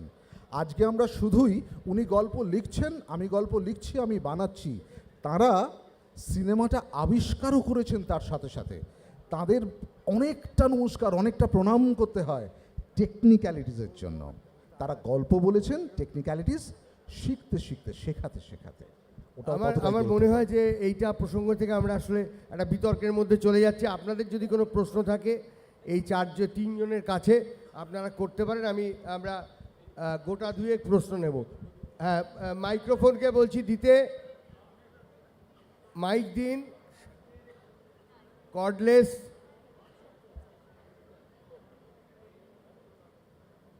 আমরা ঠিক দুটো প্রশ্ন নেব, দুজনের দুটি প্রশ্ন নেব।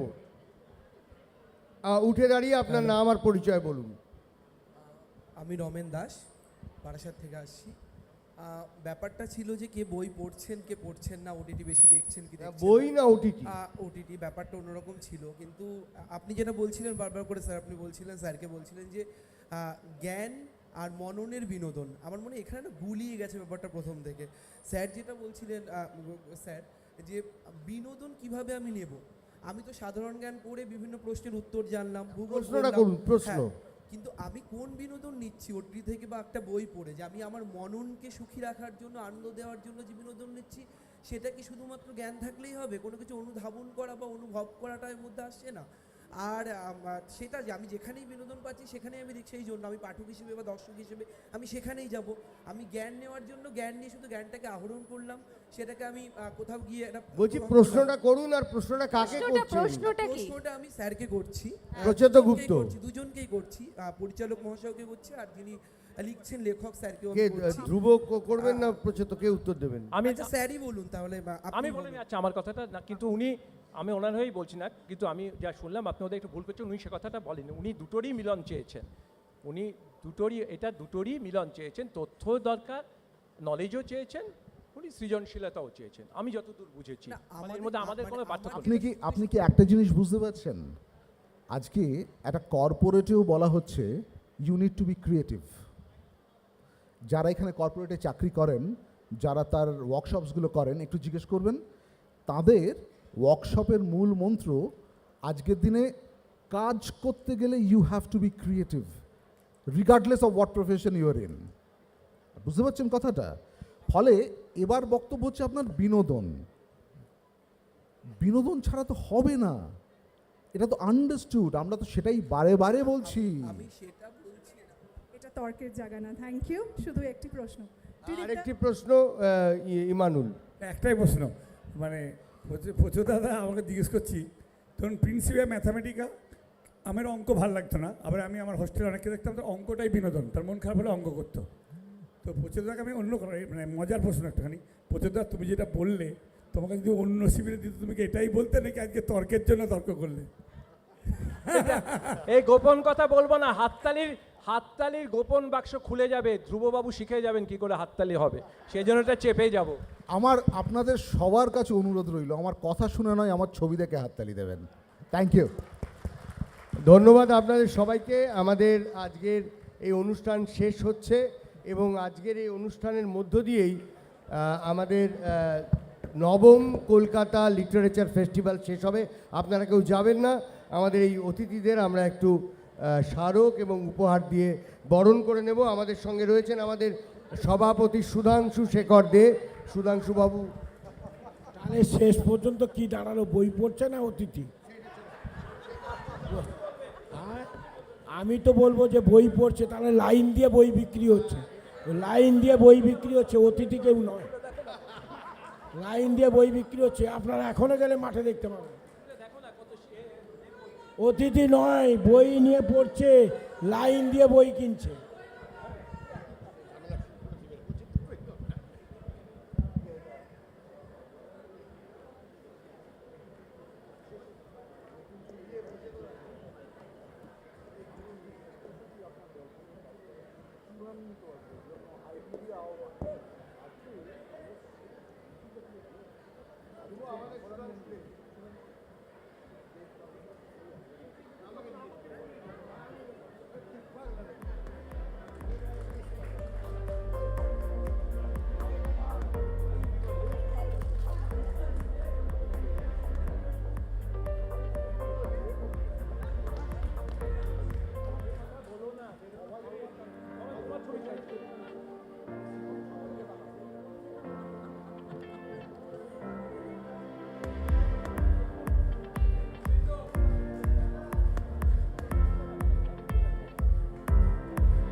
নবম কলকাতা লিটারেচার ফেস্টিভ্যাল শেষ হচ্ছে। আমি সুজাতাকে বলবো শেষ করার ভাষণ দেওয়ার জন্য, সুজাতা এবং সুধাংশু।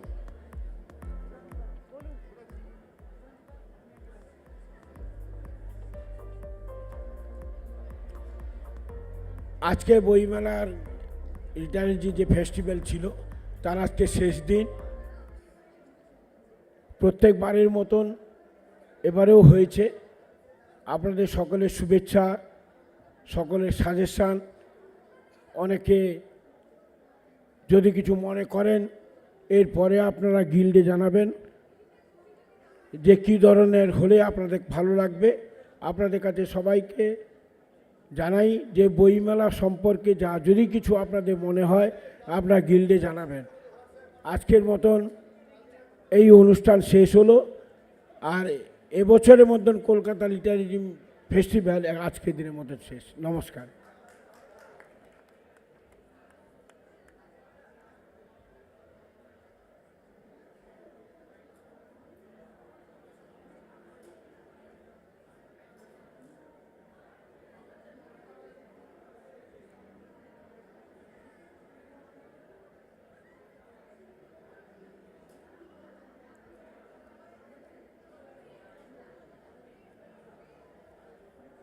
সবাই যাওয়ার আগে একবার ধন্যবাদ জানাই যারা কাজ করেছে কলকাতা লিটারেচার ফেস্টিভ্যালের জন্যে।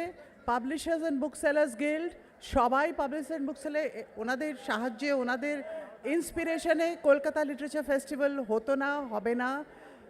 ক্যান্ডিড কমিউনিকেশনস যারা সব রাইটারদের সঙ্গে, লেখকদের সঙ্গে সব কমিউনিকেশন করেছেন। অল ক্যাপস যারা সব ডিজাইন, ব্র্যান্ডিং আর সব ব্রোশিওর বানানো, অ্যানাউন্সমেন্ট সব করেছেন।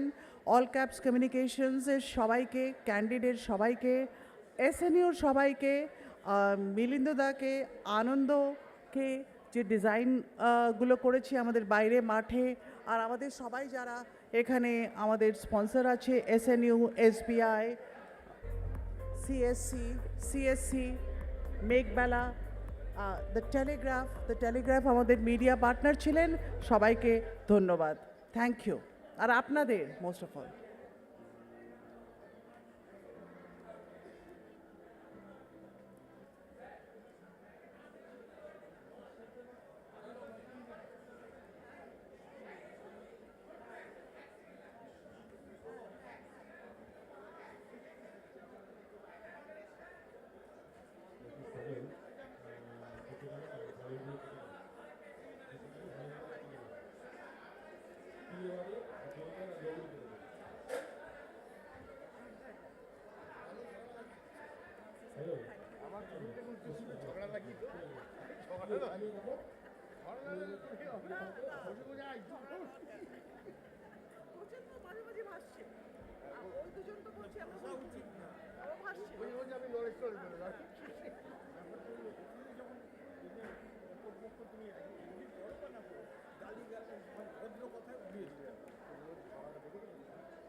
ক্লোজিং সেরিমনিতে তুমি আসছো। ঠিক আছে, দেখা হবে।